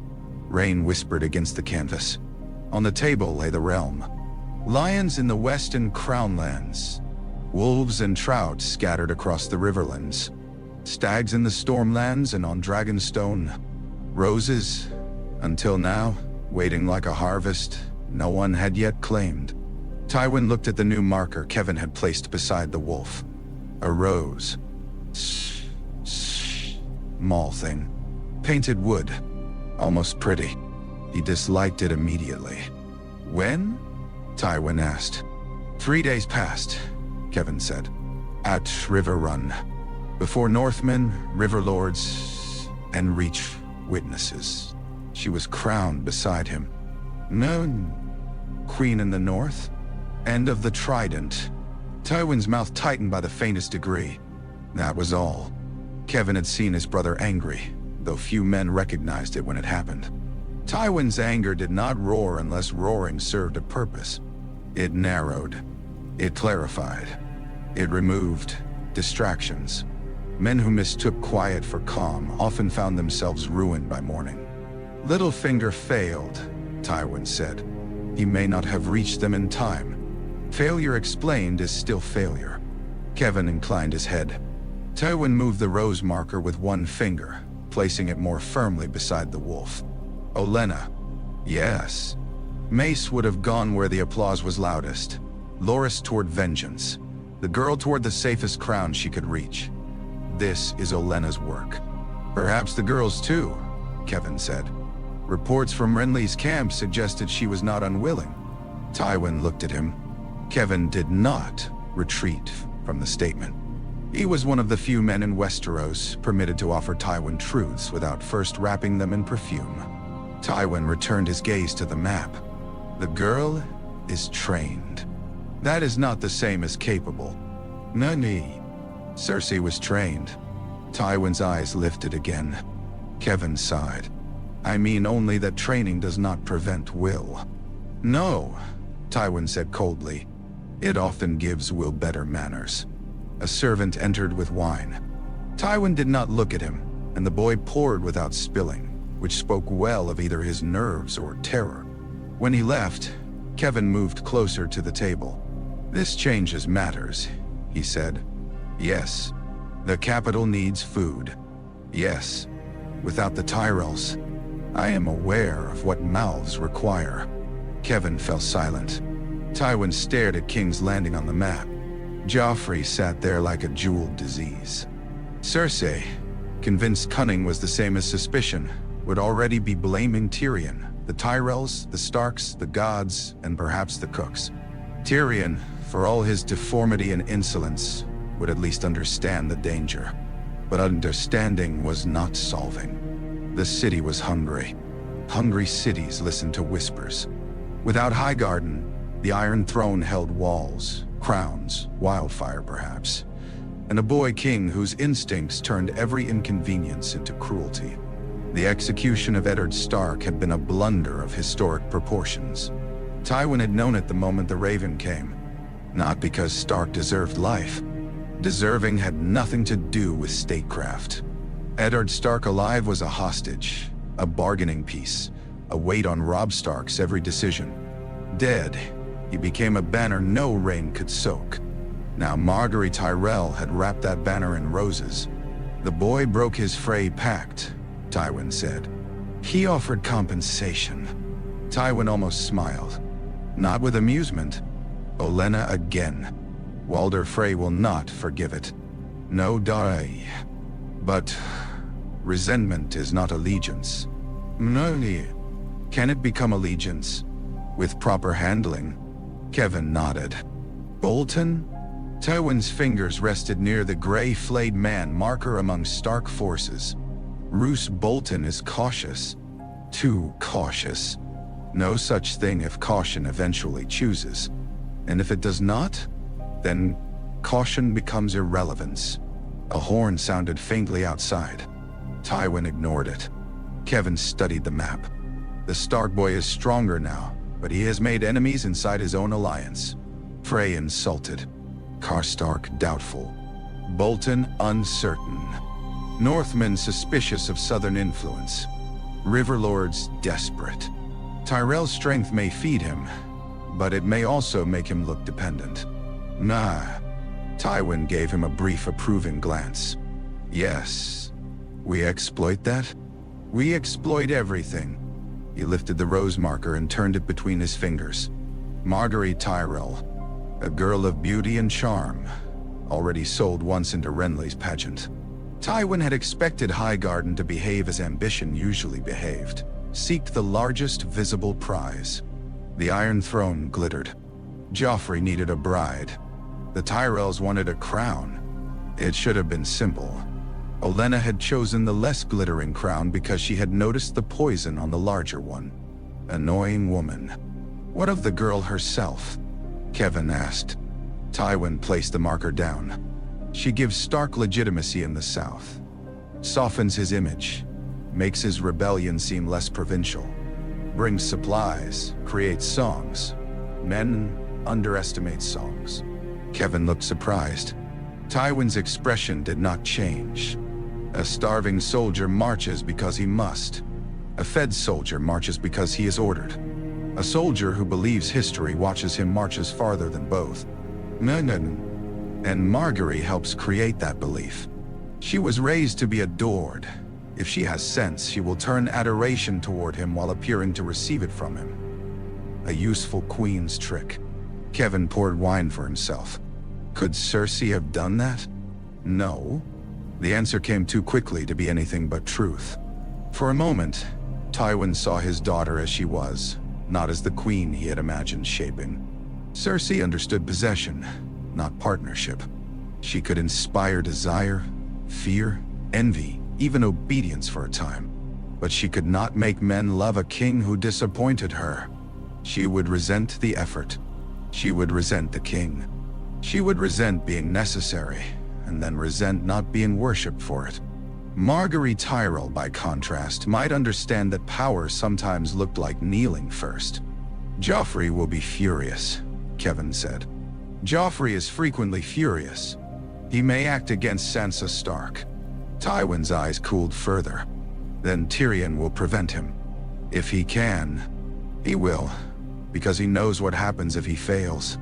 Kevin accepted that. Tywin moved to a chest beside the table. Upon it rested Jaime's golden helm, polished though its owner sat captive in Stark hands. Tywin looked at it for longer than he intended. Jaime should have been here. Jaime should have been leading the van, laughing at danger, golden and impossible. The image of Lannister glory men could understand without thought. Instead, he was Robb Stark's prisoner because the boy had fought with more imagination than expected, and Jaime with more pride than caution. Tyrion held King's Landing. Cersei poisoned it. Joffrey endangered it.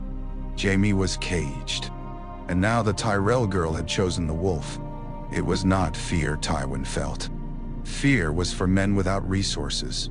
It was irritation sharpened by recognition. The board had become more interesting, and interest cost lives. "Send to Lord Frey," he said. Kevan lifted a brow. "Directly? No. He will send first if he has any sense left. Let him think the thought began in his own tower. Pride is easier to lead when it believes itself followed." "And Bolton?" "Nothing written. Not yet. But allow certain truths to travel. The Stark boy grows dependent on Reach grain. Northern lords bend knee to a southern queen. The Freys were dishonored. The Riverlands will be ruled from Winterfell by a boy advised by women and fed by flowers. Kevan's mouth tightened. Some of that is crude. Crude tools work well on crude wounds. And the Tyrells? Tywin looked toward the rose marker. We separate them from certainty. Highgarden loves advantage. Show them the cost of northern independence. Suggest Stannis may punish them. Suggest the Iron Throne may forgive. Suggest trade disruptions. Suggest Dornish interest if necessary. Mace will worry. Loras will rage. Olenna will see through most of it. No. Most. No one sees through everything. Kevan nodded slowly. And Robb Stark? Tywin returned to the table. There was respect in how he looked at the wolf marker, though no warmth. Robb Stark was young, victorious, and now allied to wealth. Dangerous, but not invincible. Youth carried its own traps. Honor could be baited. Grief could be sharpened against judgment. Love, if the marriage became more than politics, could be used. Men with crowns made choices. Choices created openings. Robb Stark must be made to look less northern to the north, Tywin said.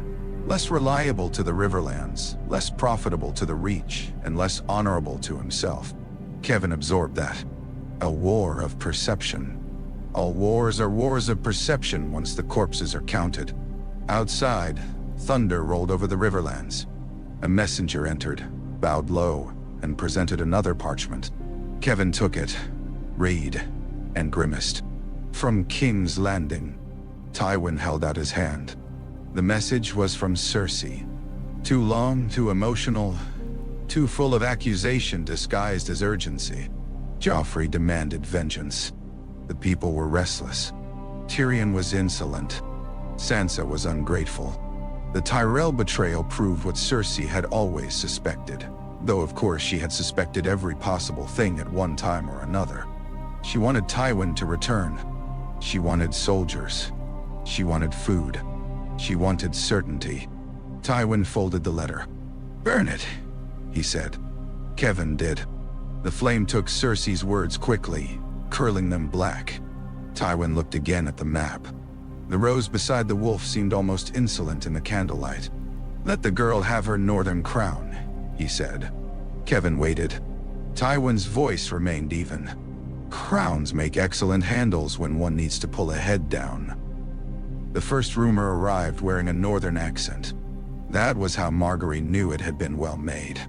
If a Reachman had said it, the camp would have dismissed it as vanity. If a Lannister raven had carried it, men would have burned the parchment and cursed the lion. But whispered by a Karstark man to a Hornwood, by a Riverlands groom to a Mormont guard, by a singer who claimed he had heard it from a wounded outrider, it moved differently. The young wolf eats from a rose's hand. The North won its battles, and Highgarden will win the peace. Robb Stark broke one vow for a pretty face. What else will he break when she smiles? Margaery heard the words first from Beth, the little girl who had taken an apple and now seemed to appear wherever food was being distributed. "My mother says not to repeat ugly things," Beth announced. "A wise mother," Margaery said.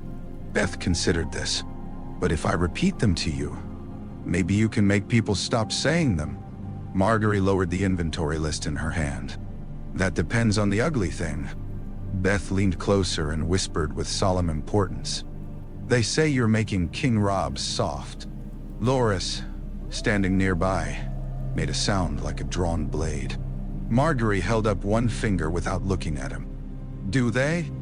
Beth nodded. "But not the men who got apples. That is helpful to know." "Are you making him soft?"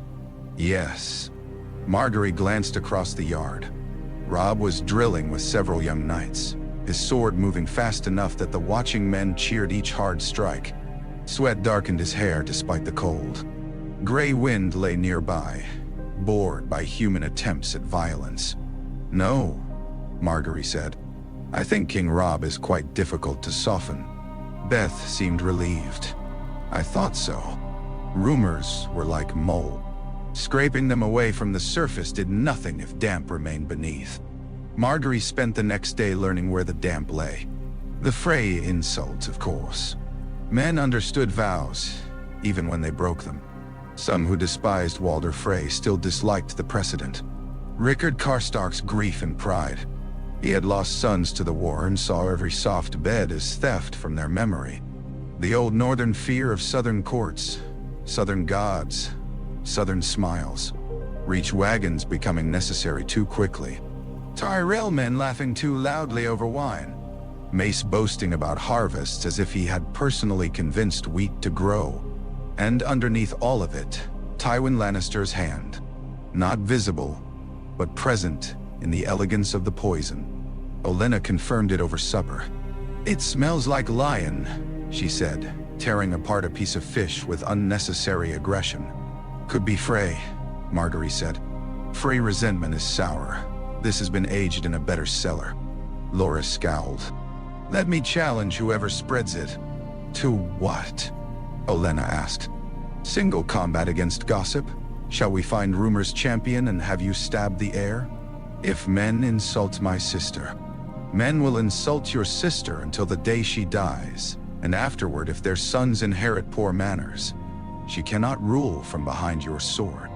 Loras looked to Margaery. "She is right," Margaery said. "I hate when people say that," Olenna muttered. "It encourages me." Robb wanted to answer the rumors by ignoring them. "At Winterfell," he said. "My father used to say a lie starves if honorable men refuse to feed it." They were in council, with Catelyn, Brynden, Edmure, Olenna, and a handful of trusted captains. Margaery admired the memory and distrusted its usefulness. "In Winterfell, perhaps," she said. "In a war camp lies steel from the stores." Robb leaned back. "If I deny it publicly, I make it seem worthy of denial. If you deny it as wounded pride, yes. If you answer it as kingly clarity, no." Catelyn watched Margaery with an expression she had worn often of late. Reluctant agreement battling maternal worry. Brynden said, "What do you suggest?" Margaery placed a loaf of camp bread on the table. Edmure blinked. "Bread?" "Yes." Olenna smiled. So the hall was called. Not a grand court, a war gathering. Men came smelling of horse, steel, smoke, and suspicion. The Great John arrived amused, expecting entertainment.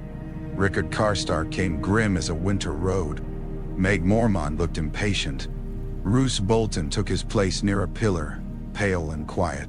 Reach lords stood together until Margaery specifically ordered the space between houses mixed. That caused several awkward moments and one near-shoving match, which the Blackfish ended by looking at both men until they remembered urgent humility. Robb entered last, crown on his head. Margaery wore no jewels, not even her circlet, only a plain gown of dark green beneath a Stark cloak. In her hands, she carried the loaf. She felt the room's confusion. Good.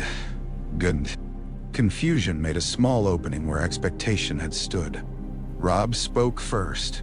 "My lords," he said, "I have heard it said that I am ruled by Highgarden."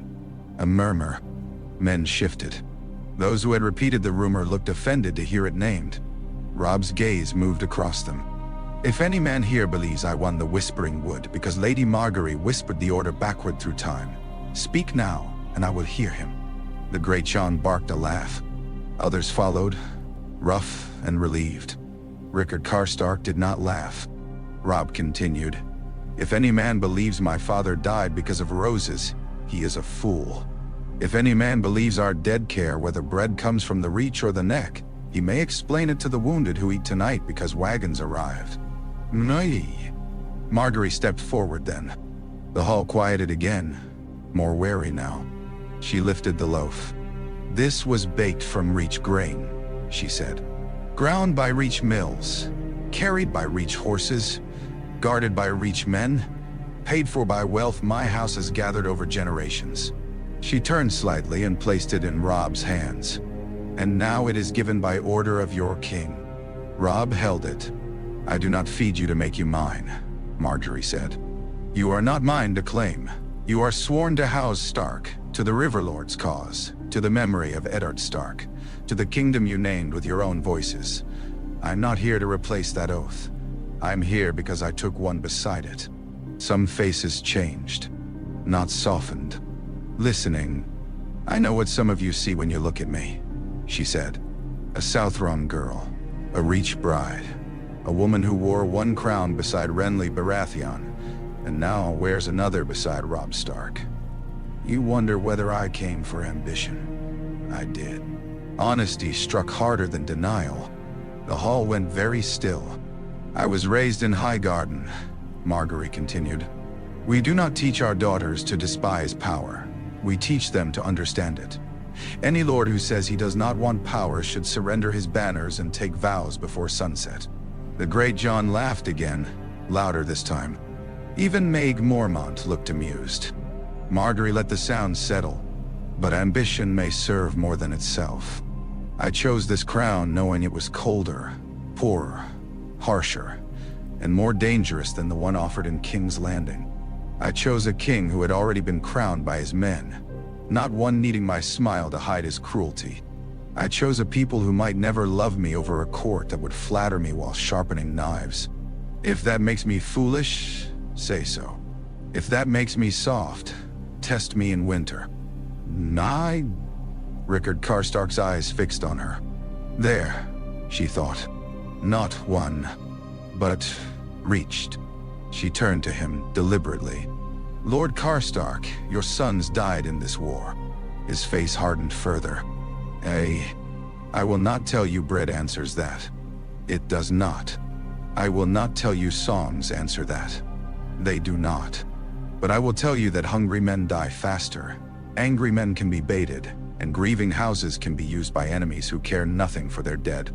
I would not see your grief made into Lord Tywin's tool. Nay. The words were dangerous. A lesser hall might have exploded. Karstark stared at her for several long breaths. You speak boldly for a girl who has not seen the North. Margaery inclined her head. Then I must see it. He said. You must. It was not acceptance. It was challenge. She accepted it as such. Robb stepped beside her. No man here bends to the reach. No man here kneels to bread. We take strength where honor allows, and repay loyalty with loyalty. If any man doubts my rule, speak to me. If any man doubts my queen, speak with care but speak plainly. We cannot afford whispers doing the work of lions. No. Dumb. Roose Bolton finally spoke. A wise sentiment, your grace. Every head turned slightly. His voice was soft, almost bloodless. Whispers do indeed serve enemies. House Bolton remains, as ever, loyal to the crown it recognized. Robb nodded. I am glad to hear it, Lord Bolton. Margaery watched Roose bow. As ever. It was the sort of phrase that meant nothing and promised less. The hall dispersed slowly afterward. Men talked louder than before, which was usually healthier than whispering. Grayson clapped Robb hard enough on the shoulder to shift his cloak. Maeg Mormont approached Margaery and looked her up and down. Can you ride? Maeg asked. Yes. In snow? No. Learn. I intend to. Maeg nodded once and left. It felt absurdly like triumph.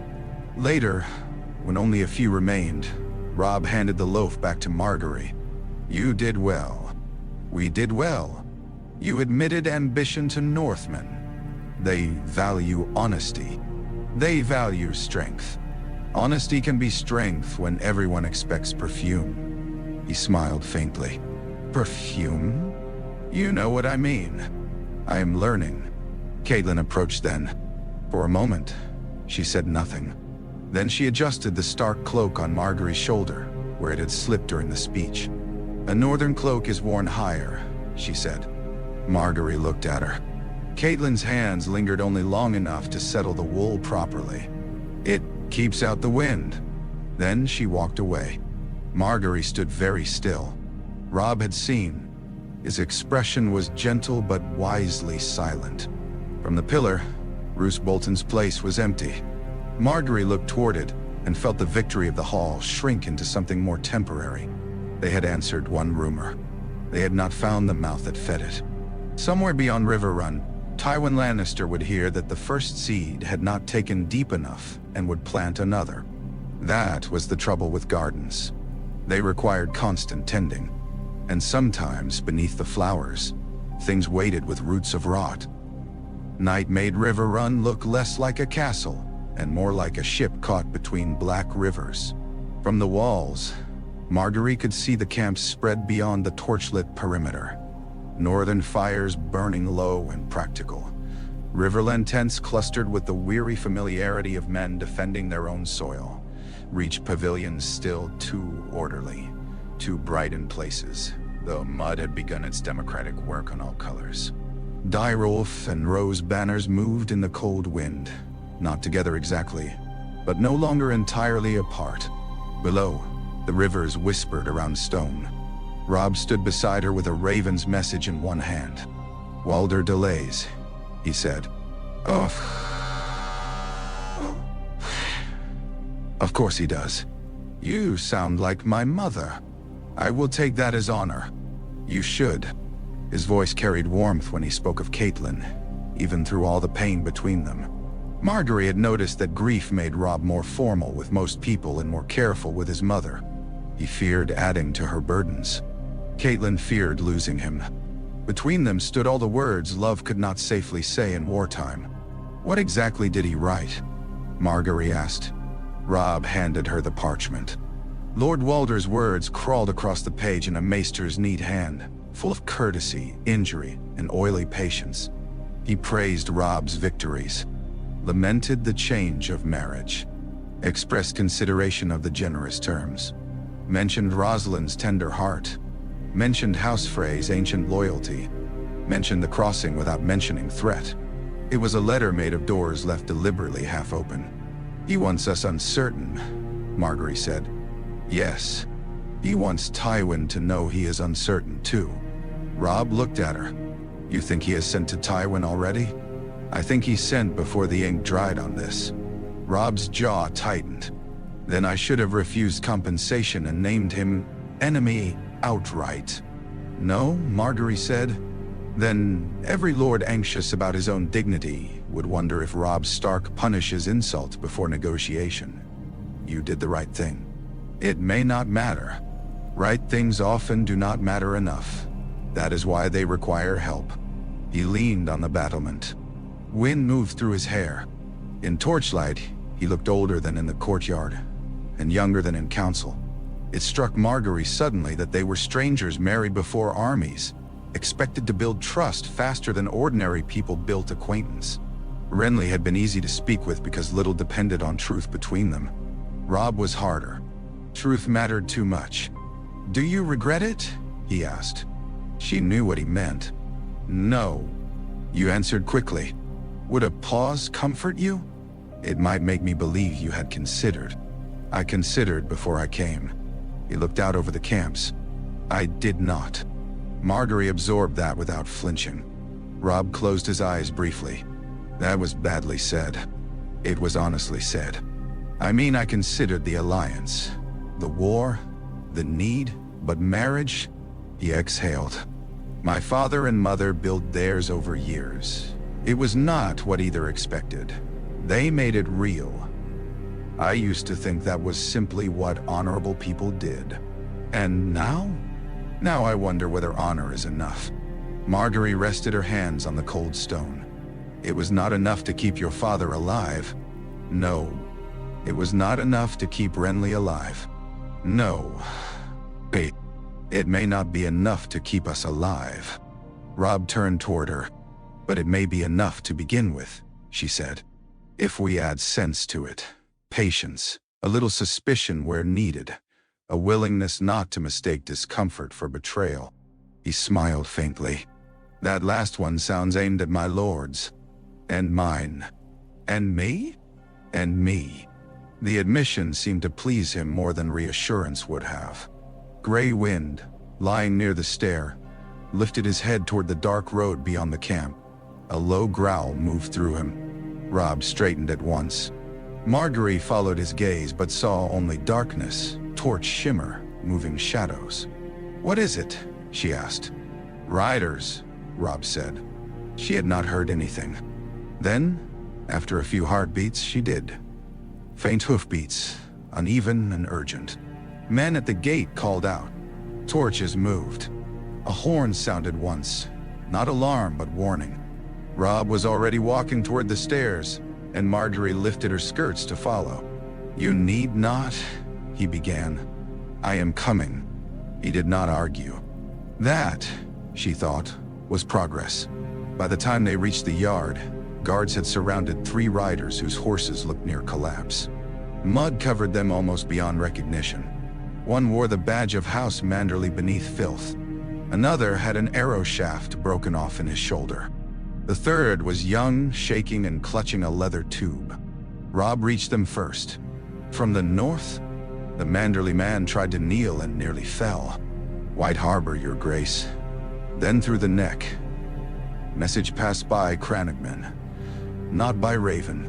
Catelyn arrived wrapped in a cloak, face pale with dread pulled from interrupted sleep. Brynden came behind her armed. Loras, because danger had a scent he followed like a hound, appeared with sword already loose. Olenna was not present, proving either age had limits or she trusted Margaery to hear and repeat what mattered. Robb took the tube.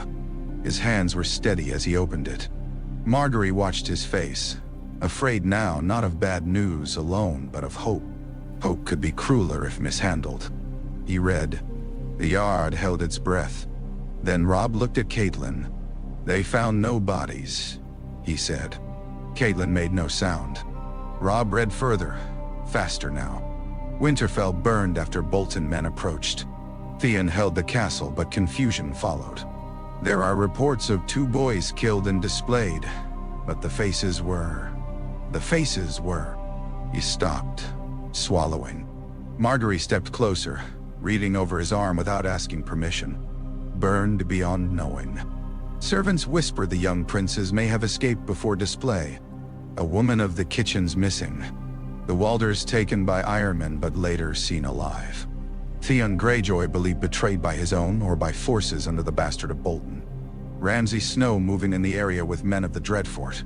Catelyn reached for the parchment. Robb gave it to her. "No bodies," she whispered. "Not certain," Brynden cautioned, though his own voice was softer. "No bodies," Catelyn repeated. And this time, it was prayer. Margaery felt relief move through the yard like warmth through frozen hands. Dangerous relief. Incomplete relief. But real.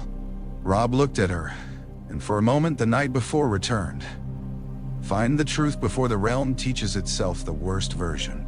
He did not say it aloud. He did not need to. The wounded rider with the arrow in his shoulder swayed. Margaery caught the attention of the nearest guard. "Take him to the maester. All of them. Food, dry clothes, and no questioning until wounds are seen." "Oh." The Manderly man shook his head. "There is more, Your Grace." Robb turned back. "Speak." The man's eyes moved uneasily toward the gathered lords. "Lord Wyman says White Harbor remains true. He says the north waits for the wolf, but the flayed man moves quickly where smoke hides tracks. Roose Bolton was not in the yard." Margaery noticed before Robb asked for him. A servant was sent. Minutes stretched. Catelyn held the parchment like a relic. Loras watched every shadow. Grey Wind stood rigid, nose lifted. The servant returned breathless. "Lord Bolton is in his quarters, Your Grace. He says he was unwell and asks pardon for not rising sooner." Bryndon's eyes narrowed. Robb's face changed. Not accusation. Not yet. But the boy who had trusted Theon Greyjoy was gone from it. "Let him rest," Robb said. The order surprised several men. Margaery understood. A public confrontation with uncertain proof would only warn a careful traitor. Better to let silence think itself unseen. Robb turned to his guards. "Double watch on Ravens. No messages leave without my seal or the Queen's." The Queen's. Some men glanced at Margaery. None objected. "Send for my mother's scribes," Robb continued. "And Lady Olenna's. We answer White Harbor before dawn," quietly. Catelyn looked at him, hope and terror warring in her face. "Robb." He went to her and took both her hands. "We do not know, but we know more than we did." She nodded, tears finally slipping free. Margaery looked away to grant her what privacy a courtyard full of soldiers could not. Above them, the banners moved in the wind. Direwolf, Trout, Dot, Rose. Not united by ease, nor love, nor songs yet written, but by something harder to name and harder to break. The knowledge that every enemy expected them to fail separately. Dawn was still hours away. Robb returned to Margaery's side. "You were right. Not yet," she said. "Let us be right when your brothers are safe." His expression softened, then settled into resolve.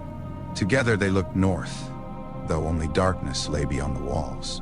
Somewhere past rivers, burned halls, broken towers, and forests full of secrets, Bran and Rickon Stark might still be breathing.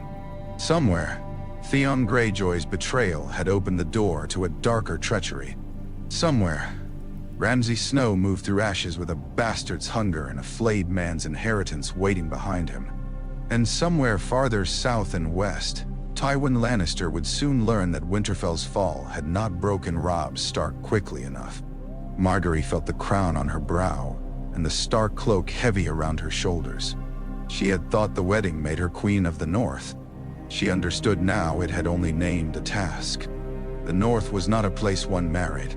It was a wound, a memory, a warning, a people who tested every hand extended toward them to see whether it held food, fire, or chains.